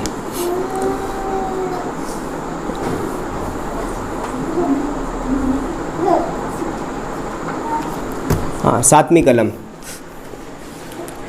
यदि जैसा वह ज्योति में है वैसे ही हम भी ज्योति में चलें तो एक दूसरे से सहभागिता रखते हैं, और उसके पुत्र यीशु का लहू हमें सब पापों से शुद्ध करता है। અને 7મી કલમમાં લખ્યું છે, પણ જેમ તે પ્રકાશમાં છે તેમ જો આપણે પ્રકાશમાં ચાલીએ તો આપણને એકબીજાની સાથે સંગત છે, અને તેના પુત્ર ઈસુનું રક્ત આપણને સગળા પાપથી શુદ્ધ કરે છે। यस, तो परमेश्वर हमें छुड़ाता है। અને દેવ કે છે આપણને છોડાવી લે છે। और बोलता है कि निर्गमन की किताब उसका 13वां अध्याय અને નિર્ગમનનું પુસ્તક તેનો 13મો અધ્યાય और उसकी 13वीं पंक्ति, અને તેની 13મી કલમ, निर्गमन 13:13, અને નિર્ગમન તેનો 13મો અધ્યાય 13મી કલમ। और वहाँ पर लिखा है और गधी के हर एक पहलौठे की संति मेमना देकर उसको छुड़ा लेना, और यदि तुम उसे छुड़ाना ना चाहो तो उसका गला तोड़ देना, पर उससे सब कुछ पहलौठों को बदला देकर छुड़ा लेना। અને 13મી કલમમાં લખ્યું છે, અને ગધેડાના પ્રત્યેક પહેલા બચ્ચાને તારે એક હલવાન આપીને છોડાવવું, અને જો તેને છોડાવવાની તારી મરજી ન હોય તો તેની ગરદન ભાંગી નાખવી, અને તારા પુત્રો મધ્યે સગળા પ્રથમ જનિત મનુષ્યને તારે મૂલ્ય આપીને છોડાવવા। वाह, तो यहाँ पर बोलता है कि गधे को क्या करना है, गधा अगर होगा तो उसको मेमना दे के छुड़ाना, अगर यदि नहीं छुड़ाना चाहते हो तो उसका गला घोट के उसे मार देना। અને જો કે છે કે ગધેડાને કે છે કે છોડાવવા માંગો છો તો કે છે એના માટે હલવાન કે છે આપવું પડશે। તો અને જો હલવાન નથી આપવું તો પછી એને ગરદન કે છે તોડીને એના મારી નાખવું પડશે। गधे का गला घोटने का क्या लाभ है? અને કે છે કે ગધેડાનો ગરદનને કે છે કે દબાવી દેવો, એનો શું મતલબ થાય છે? लाइक आप अभी संसार में जाएंगे तो कोई गधा दिखेगा उसे मार मत दो। સંસારમાં આપણે જોઈએ છે કે तो बाइबल में गधा जो है वो हटीला और विद्रोही का चिन्ह है। અને બાઇબલની અંદર આપણે જોઈએ કે ગધેડું જે છે એ કે છે કે એકદમ કઠોર કે છે, અને કે છે हटीला, हटीला હઠીલા, એકદમ लाइक जिद्दी, જીદ પકડનાર, जिद्दी और विरोधी અને એકદમ વિરોધ કરનાર चिन्ह है। આ ચિહ્ન છે એનું। परमेश्वर बोलता है यदि आपके अंदर कोई ऐसी बात हो, અને દેવ કહે છે કે જો તમારી અંદર કોઈ વાત એવી છે चाहे वो दान दशमांश के उसमें हो, કે પછી દાન વિશે હોય કે દશમાંશ વિશે या હોય, आपका स्वभाव हटीला और विद्रोही हो रहा અને हो, જો તમારો સ્વભાવ એકદમ જિદ્દી છે અને કહે છે કે વિરોધ કરનારો तो છે मरोड़ के फेंक दो। તો કહે છે એને તમે કહે છે કે મરોડી નાખો, क्योंकि ફેંકી દો। बोलता है हटीला और विद्रोही है ना, पहला शमूएल का 15:23 पढ़िए। અને પહેલું સમુએલ 15:23 વાંચીએ। देख, बलवा करना और भाभी कहलाने वालों से पूछना एक ही समान है। क्या लिखा है? बलवा करना यानी कि विद्रोह यानी बलवा करना किसके समान है? मूर्ति पूजा यानी कि भाभी कहलाने वालों से पूछना, एक तरीके से टोना टोटका करने के बराबर है। यदि आप बलवा करते हैं आप टोना टोटका करने के बराबर है। અને જો તમે કે છે વિરોધ કરો છો, બલવા કરો છો, તો એનો મતલબ એવો થાય છે કે તમે મૂર્તિની પૂજા કરો છો, है ना, टोना टोटका। જાદુ ક્રિયા। और हट करना मूर्तों को और गृह देवता की पूजा के तुलना के तुल्य है। અને કે છે હઠીલાઈ કરવી એ કે છે કે એવી દુષ્ટતા છે જે કે છે મૂર્તિ પૂજા જેવી। तो यदि हमारे अंदर ऐसा कोई स्वभाव है हटीला या वो विद्रोही, तो उसको तोड़ करके फेंक देना है। અને જો આ પ્રમાણેનો આપણી પાસે સ્વભાવ છે એક હઠીલો અને વિદ્રોહ કરનારો, તો કે છે એને તોડીને કે છે तो નાખી દેવો। क्या आपके अंदर वो विद्रोही और हटीला गधा तो नहीं है? અને શું કે છે આ પ્રમાણે કે છે દગો કરવો અને કે છે એ પ્રમાણેનો શું સ્વભાવ છે? दान दशमांश देने के विषय में, દાન દશમાંશ આપવા વિશે, या परमेश्वर के पीछे चलने के विषय में, या सेवा करने के विषय કે में। દેવની પાછળ ચાલવા વિશે, કે Yes. સેવા કરવા વિશે। कहीं आपके पास वो गधा तो नहीं है? શું એ પ્રમાણે કોઈ ગધેડું તો નહીં આપણી પાસે? गर्दन मरोड़ दो તો उसकी, કે છે એને ગરદનને તમે ભાંગી क्योंकि નાખો, वो मूर्ति पूजा के बराबर કેમ है કે એ મૂર્તિ પૂજાના और જેવું वो છે। जादू टोने के बराबर અને એ है। કે છે કે જાદુ ક્રિયા જેવું છે। तो बोलते हैं कि पहले कल का परिणाम अगर आपको देखना है, અને જો તમારે કાલનું કે છે પરિણામ જોવું છે તો, सॉरी पहले फल का परिणाम देखना જો है, તમારે પ્રથમ ફળનું કે છે પરિણામ જોવું છે તો परमेश्वर के पास लाते हैं उसे पहले हम। તો એને કે છે પ્રથમ આપણે દેવની પાસે લાવીએ છીએ। यदि आप पहले फल का परिणाम देखना चाहिए तो परमेश्वर के पास लेकर के आइए। અને જો તમે પ્રથમ ફળનું પરિણામ જોવા માંગો છો તો પહેલા એને કે છે દેવની પાસે લઈને આવો। 5 minutes more। 5 મિનિટ લઈશું આપણે વધારે। और बोलते हैं कि यहाँ पर जब परमेश्वर ने अब्राहम को चुना, અને અહીંયા કે છે કે જ્યારે દેવે ઇબ્રાહીમને પસંદ કર્યો, तो अब उसने उससे इसाक की मांग की। અને ત્યારે કે છે ત્યાં કે છે તેણે ઈસાકની માંગ રાખી और जब इसाक को बोलता है कि अब्राहम ने बलिदान करने के लिए चढ़ाया, અને જ્યારે ઈસાકને કે છે બલિદાન કરવા માટે ચડાવ્યો तो परमेश्वर ने वहां पर उसके लिए आशीष ठहराई। અને ત્યારે કે છે દેવે એ જગ્યા પર આશીષને કે છે નક્કી કરી आपको शायद उस समय दिखाई नहीं दे रही हो, અને કદાચ એ જગ્યા પર તમને દેખાય ના, लेकिन आपको फ्यूचर में, भविष्य में वो जगह दिखाई देगी। પરંતુ કે છે આગળ કે છે जता તમને ભવિષ્યમાં એ દેખાશે। इसाक के कितने पुत्र हुए? અને ઈસાકના કેટલા દીકરાઓ થયા? 2। 2। और उसका एक बेटा जो याकूब था, એક દીકરો જેનું નામ યાકૂબ હતું, उससे कितने बेटे उत्पन्न हुए? એને કેટલા દીકરાઓ ઉત્પન્ન થયા? 12। 12। परमेश्वर ने उसे 12 पुत्र दिए और उसमें से एक पुत्र मिस्र को गया। અને કે છે કે યાકૂબના 12 દીકરાઓ થયા અને કે છે એક દીકરો કે છે મિસ્ર દેશમાં ગયો और उसका नाम यूसुफ था, અને એનું નામ કે છે और वो अपने पूरे परिवार को छुड़ाने वाला हुआ। એ यूसुफ के છે પોતાના બધા ઘરના લોકોને છોડાવનાર હતો। और उसने फिर जब अपने माता पिता को, अपने भाइयों को बुलाया, तब वो जब इजराइल के बोलते मिस्र देश में घुसे थे, तब वो 70 प्राणी थे। અને જ્યારે કે છે કે મિસ્ર દેશની અંદર કે છે એનું આખું ઘરાનું કુટુંબ આવ્યો ત્યારે કે છે કે 70 લોકો હતા। कितने लोग थे? કેટલા લોકો હતા? ध्यान से सुनिए, 70 लोग थे। 70 લોકો હતા। 430 वर्ष तक उन्होंने वहां पर गुलामी की। 430 વર્ષ સુધી ત્યાં તેઓએ ગુલામી કરી। और 430 वर्ष के बाद जब परमेश्वर उनको बाहर लाया, 430 વર્ષ પછી દેવ કે છે તેમને બહાર કાઢ્યા तो पता है वो कितने लोग थे? ત્યારે ખબર છે તેઓ કેટલા લોકો 20 હતા? लाख। કે છે 20 લાખ લોકો હતા। 20 लाख 20 લાખ। छोटी संख्या है। આ શું આ નાની સંખ્યા છે? कैसे हुआ ये? અને આ કેવી રીતે બન્યું? पहला फल देने के कारण। પ્રથમ ફળ આપવા દ્વારા। इसाक को जब वेदी पे रखा गया, જ્યારે परमेश्वर ने वहां से आशीष लेकर વેદી गया। પર મૂક્યો ત્યારે કે છે દેવે ત્યાં આશીષ મોકલી। परिस्थितियां कैसी थी? આ પરિસ્થિતિ कोई फर्क नहीं पड़ता है। હોય એનો કશો ફરક નહીં પડતો। बोलते हैं कि इजरायली लोग गुलामी में थे, આ ઇઝરાયેલી લોકો ગુલામીમાં હતા, सताव से गुजर रहे थे, ઘણી બધી સતાવથી પસાર થઈ રહ્યા હતા। परंतु फिर भी परमेश्वर उनको आशीषित करता તો है। છતાં પણ કે છે દેવ તેઓના जब हम अपनी तनख्वाह या अपने बोलते हैं कि अपने कमाई का प्रथम फल परमेश्वर के सामने रखते हैं, અને જ્યારે આપણે કહે છે કે આપણી કમાઈનો જે ભાગ છે એનો પ્રથમ ભાગ આપણે પ્રભુની સામે લાવે છે।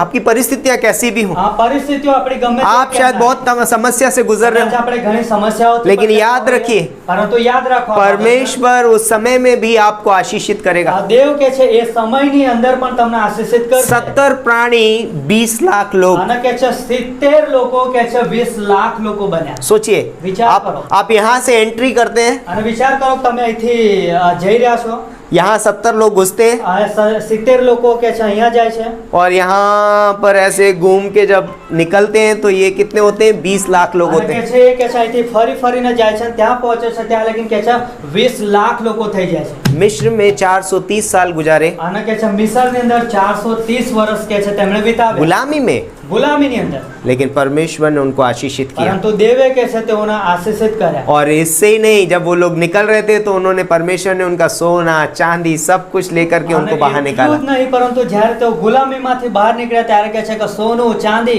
ઘણી બધી વસ્તુઓ લઈને નીકળ્યા। छूचे हाथ नहीं निकले આ वो। ખાલી હાથ નહીં નીકળ્યા, परमेश्वर ने उनके हाथ भरे हुए थे। પરંતુ દેવે કે છે તેઓના હાથ ભરેલા રાખ્યા। तो कई बार हम अपने जीवन में जब हम परमेश्वर को देते हैं, અને કેટલીક વખત જ્યારે આપણે આપણા જીવનના દેવના આપી દઈએ परमेश्वर છીએ हमें ત્યારે आशीषित તો करता કે है। છે દેવ આપણને આશીષિત કરે છે। पहले फल के कारण यीशु मसीह पुनरुत्थान हमारे लिए बोलता है कि हमारा जीवन प्रभु यीशु मसीह से प्रभावित અને होता है। પ્રથમ ફળ દ્વારા કે છે કે ઈસુ ખ્રિસ્તનું જે જીવન દ્વારા કે છે કે આપણું જીવન પ્રભાવિત બને, वो हमारे लिए पुनरुत्थान हुआ। અને એ કે છે આપણા માટે પુનરુત્થાન બને। रोमियो का 11वां अध्याय 16वीं पंक्ति, અને રોમન તેનો 11મો અધ્યાય 16મી કલમ, और बोलते हैं कि 11वें अध्याय 2री कलम वाच सकते हैं।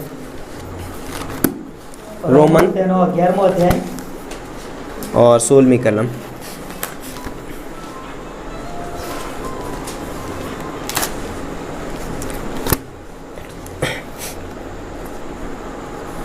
यस, पढ़ दीजिए। વળી જો પ્રથમ ફળ પવિત્ર છે તો આખો કે છે કે લોંદો પણ પવિત્ર છે। क्या बोलता है? જો જળ પવિત્ર છે તો ડાળીઓ પણ પવિત્ર છે। क्या बोल रहे हैं यहाँ पर? जो पहला फल पवित्र है तो बाकी का सबका सब पवित्र है। અને જો કે છે કે પ્રથમ વસ્તુ પવિત્ર છે તો બાકીની બધી વસ્તુઓ પણ પવિત્ર બની જશે। और बोलता है यदि जड़ पवित्र है तो डाली भी पवित्र અને है। જો કે છે એની જે જડો છે પવિત્ર બનશે તો કે છે એની ડાળીઓ પણ यीशु પવિત્ર मसीह હશે। कहता है यूहन्ना के 15वें अध्याय અને में ઈસુ ખ્રિસ્ત યોહાન 15 માં કહે છે कि मैं दाखलता हूँ, છે કે હું દ્રાક્ષા વેલો છું तुम डालियां અને हो, તમે ડાળીઓ છો मेरी वजह से तुम क्या हो, पवित्र हो। અને મારા લીધે કે છે તમે પવિત્ર છો। और उन्होंने कहा कि जो वचन मैंने तुमसे कहा है उस वचन के कारण तुम क्या हो, पवित्र हो। અને કે છે કે મેં તમને જે વચનો કહ્યા છે એ વચનો દ્વારા તમે પવિત્ર છો। परमेश्वर ने हमें पवित्र ठहराया। દેવે કે છે આપણને પવિત્ર બનાવ્યા છે। और पहला कुरिन्थियों का 15:20 में बोलता है कि वो हमारे लिए क्या है, प्रथम फल है पुनरुत्थान में। અને ઈસુ ખ્રિસ્ત કહે છે કે પુનરુત્થાનની અંદર આપણું પ્રથમ ફળ છે। तो प्रभु यीशु मसीह का पुनरुत्थान हमारे पुनरुत्थान की गारंटी है। તો પ્રભુ ઈસુ ખ્રિસ્તનું પુનરુત્થાન એ આપણા પુનરુત્થાનને કહે છે કે એક ખાતરી છે। जब परमेश्वर यहोशू को बोलता है कि इजराइल देश में लेकर के गया, અને જ્યારે કે છે યહોશુ કે છે ઇઝરાયલ દેશને લઈને ગયો આગળ अंत में सिर्फ 5 मिनट्स છેલ્લે 5 મિનિટમાં बोलता है कि परमेश्वर यहोशू से कहा कि यरीहो नगर के चारों ओर घूमना, અને દેવે યહોશુને કહ્યું કે તમે યરીહોનું જે નગર છે એને ચારો તરફ ફરો। और बोलता है कि बाद में हम जानते हैं दीवार गिर गई तो, लेकिन परमेश्वर ने उसको आज्ञा दी थी कि इसकी कोई भी वस्तु बचनी नहीं चाहिए, और जो भी सोना चांदी गाय बैल भेड़ बकरी सब क्या है वो परमेश्वर के लिए ठहराना। અને એ નગરની કે છે દીવાલ પડી ગઈ ને એ સમયે દેવે કહ્યું કે એની જે વસ્તુઓ છે એ બધું વસ્તુઓ ચાહે ગાય હોય બેલ હોય ગમે તે કેમ ના રહે એ દેવના માટે કે છે પવિત્ર બને। है ना, वहां पर जितना भी सोना चांदी होगा वो परमेश्वर के लिए पवित्र है। જેટલું પણ સોનું ચાંદુ જે કઈ છે દેવના માટે બધું પવિત્ર છે। उस पे इजरायलियों को कब्जा नहीं करना था, એની ઉપર કે છે ઇઝરાયલીઓનો કોઈ હાથ નથી। उनको अपने पर्स में नहीं डालना था उसको। એમને કે છે કે બધી બાબતો લઈને પોતાના પાકીટ ये प्रथम था, ये परमेश्वर का है। અને એ કે છે દેવનું છે પ્રથમ છે। परमेश्वर बोलता उसमें से दशमांश नहीं चाहिए मेरे અને को, કે છે એમાંથી મારા 10મો ભાગ ये નથી। पहला ये पूरा मेरा है। અને જે પ્રથમ છે બધું મારું જ और છે। हम जानते हैं वहां पर एक व्यक्ति था અને આપણે જોઈએ છે કે ત્યાં એક વ્યક્તિ હતો आकान, એનું नाम છે આખાન। और आकन ने क्या किया, वहां से कुछ सोना चांदी चुरा के अपने तंबू में रख लिया। આખાને શું કર્યું કે અમુક સોના ચાંદી કે છે ચોરી લીધું અને પોતાના और हम जानते हैं कि उसकी वजह से पूरे इजरायलियों को उसका फल भुगतना पड़ा। અને એ બાબતને લઈને કે છે કે આખા ઇઝરાયલને કે છે એનું ફળ ભોગવવું जब ए नगर से उनका युद्ध हुआ तो वो वहां पर युद्ध हार गए। અને જ્યારે કે છે એ નગરને સામે તેમણે યુદ્ધ કર્યું यहोशू का ત્યાં 7वें अध्याय में, યુદ્ધ પણ તેઓ હારી ગયા। और बोलता है यहोशू ने पूछा परमेश्वर ये क्यों हुआ। અને યહોશુએ દેવને પૂછ્યું કે આ શા માટે આવું થયું। बोलता है कि तुम्हारे बीच में पाप है, કહે છે કે તમારી વચમાં કે છે કે પાપ છે। है ना। परमेश्वर के प्रथम फल की चोरी हुई है वहां पर। અને ત્યાં કે છે કે દેવનું જે પ્રથમ ફળ છે એની કે છે ચોરી और हम जानते हैं कि फिर पूरा गोत्र अलग किए गए, फिर परिवार निकाले गए, और आकान का घर निकला, और आकान को परमेश्वर ने सामने बुलाया और उससे कहा तूने ऐसा क्यों किया। અને ત્યાં આપણે જોઈએ છે કે અલગ અલગ કુળ કે છે અલગ કરવામાં આવે છે, અલગ અલગ કુટુંબો અલગ કરવામાં આવે છે, અને પછી આખાન ત્યાં નીકળે છે। और वहां पर उसने अपनी गलती स्वीकार नहीं की, और परमेश्वर ने आज्ञा दी कि इसको पथराव करके मार दो, અને उसके ત્યાં पूरा કે છે, परिवार को। આખાને કે છે પોતાની ગલતીને કે છે એણે સ્વીકાર ન કર્યો એના લીધે કે છે કે એના આજ્ઞા આપી કે પથ્થરથી એને કે છે મારી નાખો। पूरे परिवार को नष्ट किया અને गया। કે છે ત્યાં કે છે આખા પરિવારનો નાશ और बोलते हैं કરવામાં कि આવ્યો। अपने बीच में से पाप को दूर करो। અને કે છે કે તમારી વચમાંથી કે છે આ પ્રકારની उसके बाद અશુદ્ધતાને उनको દૂર जला दो કરો। बाहर निकाल के। અને ત્યારે કે છે એને બધી વસ્તુને કે છે સળગાવી દો। परमेश्वर बोलता है कि प्रथम फल उसका है, અને દેવ કે છે કે જે પ્રથમ ફળ છે દેવનું છે परमेश्वर का है, અને એ દેવનું છે તે। और उनका आदर करना बहुत जरूरी અને है। એટલા માટે એ પ્રથમ ફળનો આદર આપણે કરીએ। परमेश्वर उनका आदर नहीं करता है जो परमेश्वर से चोरी करते हैं। અને દેવ કે છે એનો આદર નથી કરતા જે કે છે કે દેવની ચોરી કરે છે। क्या आप अपने घर में आकांत तो नहीं है? શું તમે તમારા ઘરની અંદર આખાન તો નથી? क्योंकि आपकी वजह से पूरा परिवार सफ़र करने वाला है। કેમ કે એના લીધે જ કે છે તમારું આખું પરિવાર કે છે ઘણી બધી કઠિનાઈની અંદર જઈ શકે છે। क्योंकि परमेश्वर बोलता है कि जब हम दशमांश की चोरी करते हैं, અને દેવ કે છે કે જ્યારે આપણે 10મા ભાગની કે છે ચોરી કરીએ છીએ, परमेश्वर बोलता है कि और वो जो पैसा है वो श्रापित हो जाता है। અને ત્યારે દેવ કે છે કે એ જે પૈસા છે તમારી પાસે એ કે છે કે શ્રાપિત થઈ જાય છે। है ना। आपके पास बहुत सारे धन दौलत हो सकता है, તમારી પાસે ઘણી બધી ધન સંપત્તિ હોઈ શકે છે, और हम बोल सकते हैं हम परमेश्वर हम आपको काय में लूट रहे हैं। मलाकी का 3:8 और 9 में लिखा है। તમે કહી શકો છો કે દેવ અમે તમને કઈ બાબતોમાં તમને લૂટ્યા। मलाकी का 3 માલાખી 3 અધ્યાય 8वीं और 9वीं पंक्ति में लिखा है, 8 અને 9મી કલમ परमेश्वर बोलता है कि तुम मुझे लूटते हो। અને દેવ ત્યાં કહે છે કે તમે મને લૂંટી રહ્યા છો। बोलता है कि हमने किस बात में लूटा है, અને ત્યાં લોકો કહે છે કે અમે તને કઈ વસ્તુમાં લૂંટ્યા। दान और दशमांश में। ત્યાં કીધું છે કે દાન અને દસમા હિસ્સા। जब हम अपने तनख्वाह का या अपनी फसल का या अपनी कमाई का कोई भी उसमें का अगर हम 10वां हिस्सा नहीं देते हैं, हम परमेश्वर के અને જ્યારે चोरी कर આપણે रहे हैं। આપણા પગારનો તથા આપણી પાસેનો ખેતીની જે ઉપજ છે એનો જે પ્રથમ ફળ છે એનો જ્યારે આપણે દેવની પાસે નહીં આપતા તો કે છે આપણે એના ચોરી કરીએ છીએ। और परमेश्वर बोलता है कि वो श्रापित है, અને वो દેવ કહે वो છે કે वो पैसा आपका श्रापित हो અને जाता જે है। બધી બાબતો છે જે પૈસા છે ઉપજ છે એ બધું શ્રાપિત બની જાય છે। तो हमें ध्यान रखिए, તો એટલા માટે આપણે ધ્યાન આપીએ આ બાબત પર। यदि आप परमेश्वर को पहले देते हैं, અને જ્યારે તમે દેવનો પ્રથમ આપો છો ત્યારે परमेश्वर उसमें आशीष लेकर તો के आता દેવ है। કે છે એ જગ્યા પર કે છે આશીષ લઈને આવશે। यदि आप पहले अपने लिए इस्तेमाल करते हैं, પરંતુ જો તમે કે છે પ્રથમ પોતાના માટે ઉપયોગ કરો છો बोलते हैं कि वो पैसा श्रापित हो जाता है। ત્યારે કે છે પૈસા કે છે શ્રાપિત થઈ જાય છે। लाइक बोलते हैं कि पुराने समय में पैसे के लिए एक देवता था मेमन, અને જૂના સમયની અંદર કે છે એક દેવતા હતો જેનું નામ છે મેમન। और बोलते हैं कि यहाँ मेमन है और यहाँ परमेश्वर है, અને તમે એમ વિચારો કે અહીંયા મેમન છે અને આ બાજુ કે છે દેવ છે। और आपके पास आपका कमाई है जो परमेश्वर के द्वारा आपके पास आई है, અને વિચાર કરો કે તમારી પાસે જે કમાઈ છે દેવ દ્વારા આવેલી છે। और आप कहते हो कि अभी आप पूरा कैलकुलेशन करते हो अपने दिमाग में, અને તમે કે છે બધું એકદમ હિસાબ કિતાબ કરો છો और તમારા कहते हैं कि अब मैं मेरा ये लाइट बिल है, रूम भाड़ा है, ये है, सब मैं यहाँ पर पहले देता हूँ। અને કે છે આ લાઇટ બિલ છે આ રૂમ ભાડું છે ને આ બધી બાબતોના વિશે છે ને બધી રીતના વેચે છે। तो मैं अगर पहले उन चीज़ों के लिए खर्च करता हूँ અને જ્યારે પ્રથમ આપણે એ બધી બાબતો और बाद में जितना बचा उसमें से परमेश्वर को दशमांश दूंगा, એમાંથી જે થોડું વધ્યું છે એમાંથી આપણે 10મો ભાગ દેવ માટે નીકાળીએ છીએ। तो ये पैसा आप मेमन के हाथों में दे रहे हो। તો એ જે પૈસા છે એ તમે મેમનના હાથમાં આપી દો છો।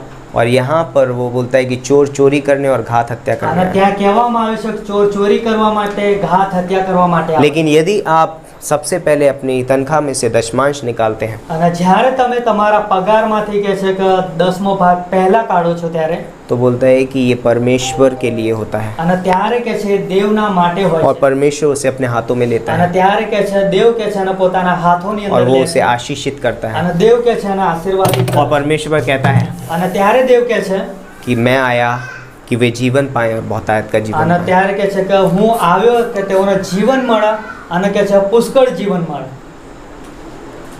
तो बोलता है हम परमेश्वर को दे, અને એટલા માટે આપણે દેવને આપીએ परमेश्वर उसको गुना करेगा। અને દેવ કે છે એનો ગુણાકાર કરશે। आप कितना भी है परमेश्वर के हाथों में रख અને दीजिए। કેટલું પણ કેમ ના હોય તમે એને દેવના હાથમાં મૂકી દો। हम जानते हैं 2 मछली 5 रोटी, અને શું તમને ખબર છે 2 માછલી અને 5 રોટલી વિશે? परमेश्वर ने कहा कि मेरे पास लेकर के आओ। અને દેવે કીધું કે એને મારી પાસે લઈને આવો। 5000 लोगों ने અને खाया, કે છે 5000 લોકોએ ખાધું 12 टोकरियां बची। અને 12 કે છે ટોપલીઓ બચી પણ ગઈ। आशीष होती है। એ કે છે આશીષ છે। लेकिन यदि अगर हम दशमांश की चोरी कर रहे हैं, અને પરંતુ જો આપણે 10મા ભાગની ચોરી કરીએ છીએ ત્યારે तो हम शैतान के हाथों में पैसा दे ले। परमेश्वर बोलता है कि मैं उसका आदर नहीं करता। અને ત્યારે કે છે આપણે શૈતાનના હાથમાં પૈસા આપે છે અને દેવ કે છે કે એ પૈસાનો હું આદર નહીં કરું।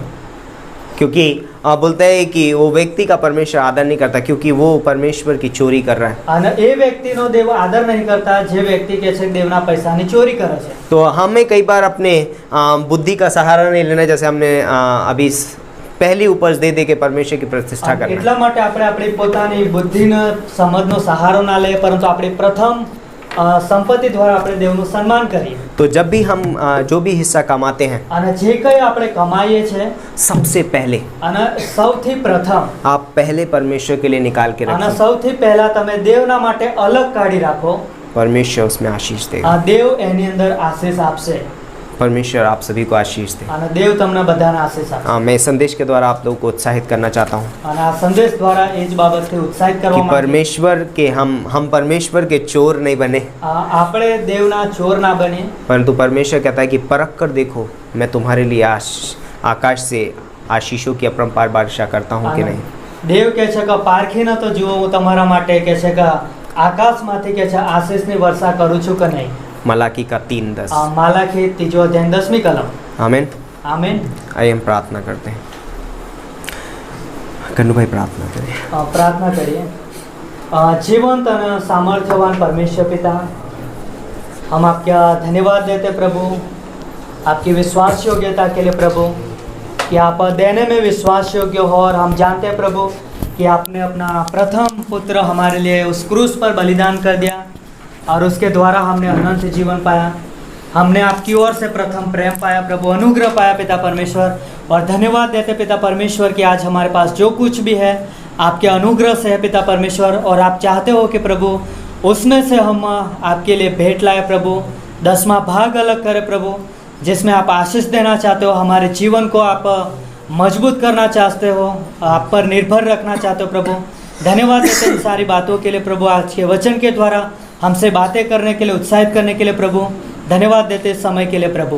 और यहाँ पे आए हुए प्रत्येक के हम आपके हाथों में सौंपते हैं। हर एक के साथ संग रहना, हर एक के जीवन को आप बातें करना प्रभु, आपकी महिमा के लिए उपयोग करना, वैसे हमारी प्रार्थना है प्रभु। धन्यवाद देते हैं, आगे का समय आपके हाथों में सौंपते हैं। ये प्रार्थना यीशु मसीह के नाम से मांगते हैं, आमीन. आमीन. Okay, praise the Lord.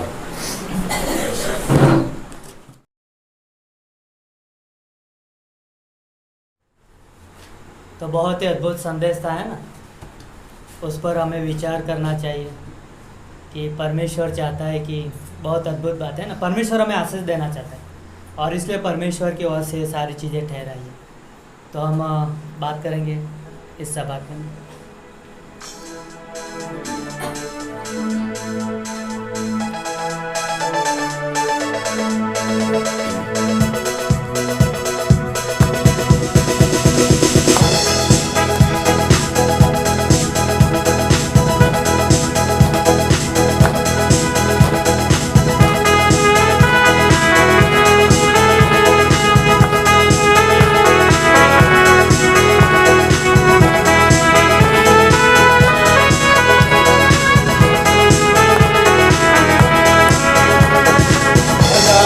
स्तुति करूँगा हालेलुया, सदा मैं सेवा करूँगा हालेलुया।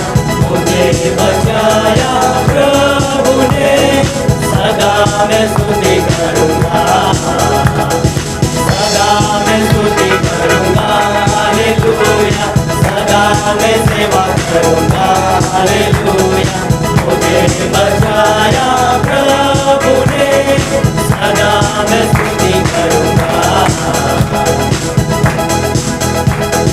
मुझे बचाने आया जब मैं गुनाहों में था, मुझे बचाने आया जब मैं गुनाहों में था।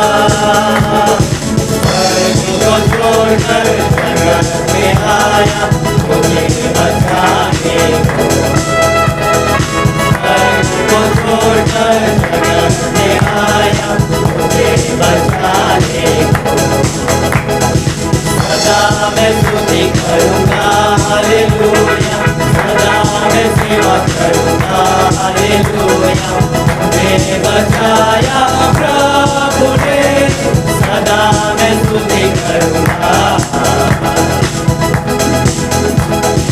प्रेमी प्रभु यीशु बचाया तूने मुझे, प्रेमी प्रभु यीशु बचाया तूने मुझे। मैं गाऊँ मैं सारा जीवन संपूर्ण आनंद से, मैं गाऊँ मैं सारा जीवन संपूर्ण आनंद से। सदा मैं सेवा करूँगा हालेलुया, सदा मैं सेवा करूँगा हालेलुया। मुझे बचाया प्रभु ने, सदा मैं स्तुति करूँगा। जब मैं निराशा में था तूने मुझे आशा दी, जब मैं निराशा में था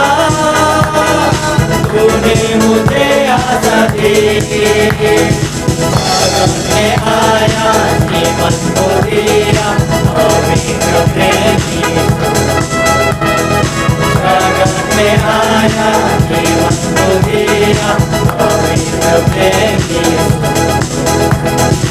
सदा मैं स्तुति करूँगा हालेलुया सदा मैं सेवा करूँगा हालेलुया तुझे बचाया सदा मैं स्तुति करूँगा अनादि परमेश्वर सच्चाई जीवन है तू अनादि परमेश्वर सच्चाई जीवन है तू तेरी प्रशंसा करता रहूँगा तेरे आने तक तेरी प्रशंसा करता रहूँगा तेरे आने तक सदा मैं स्तुति करूँगा हालेलुया सदा मैं सेवा करूँगा हालेलुया तुझे बचाया प्रभु ने सदा मैं स्तुति करूँगा सदा मैं स्तुति करूँगा हालेलुया सदा मैं सेवा करूँगा हालेलुया तुझे बचाया प्रभु ने सदा मैं स्तुति करूँगा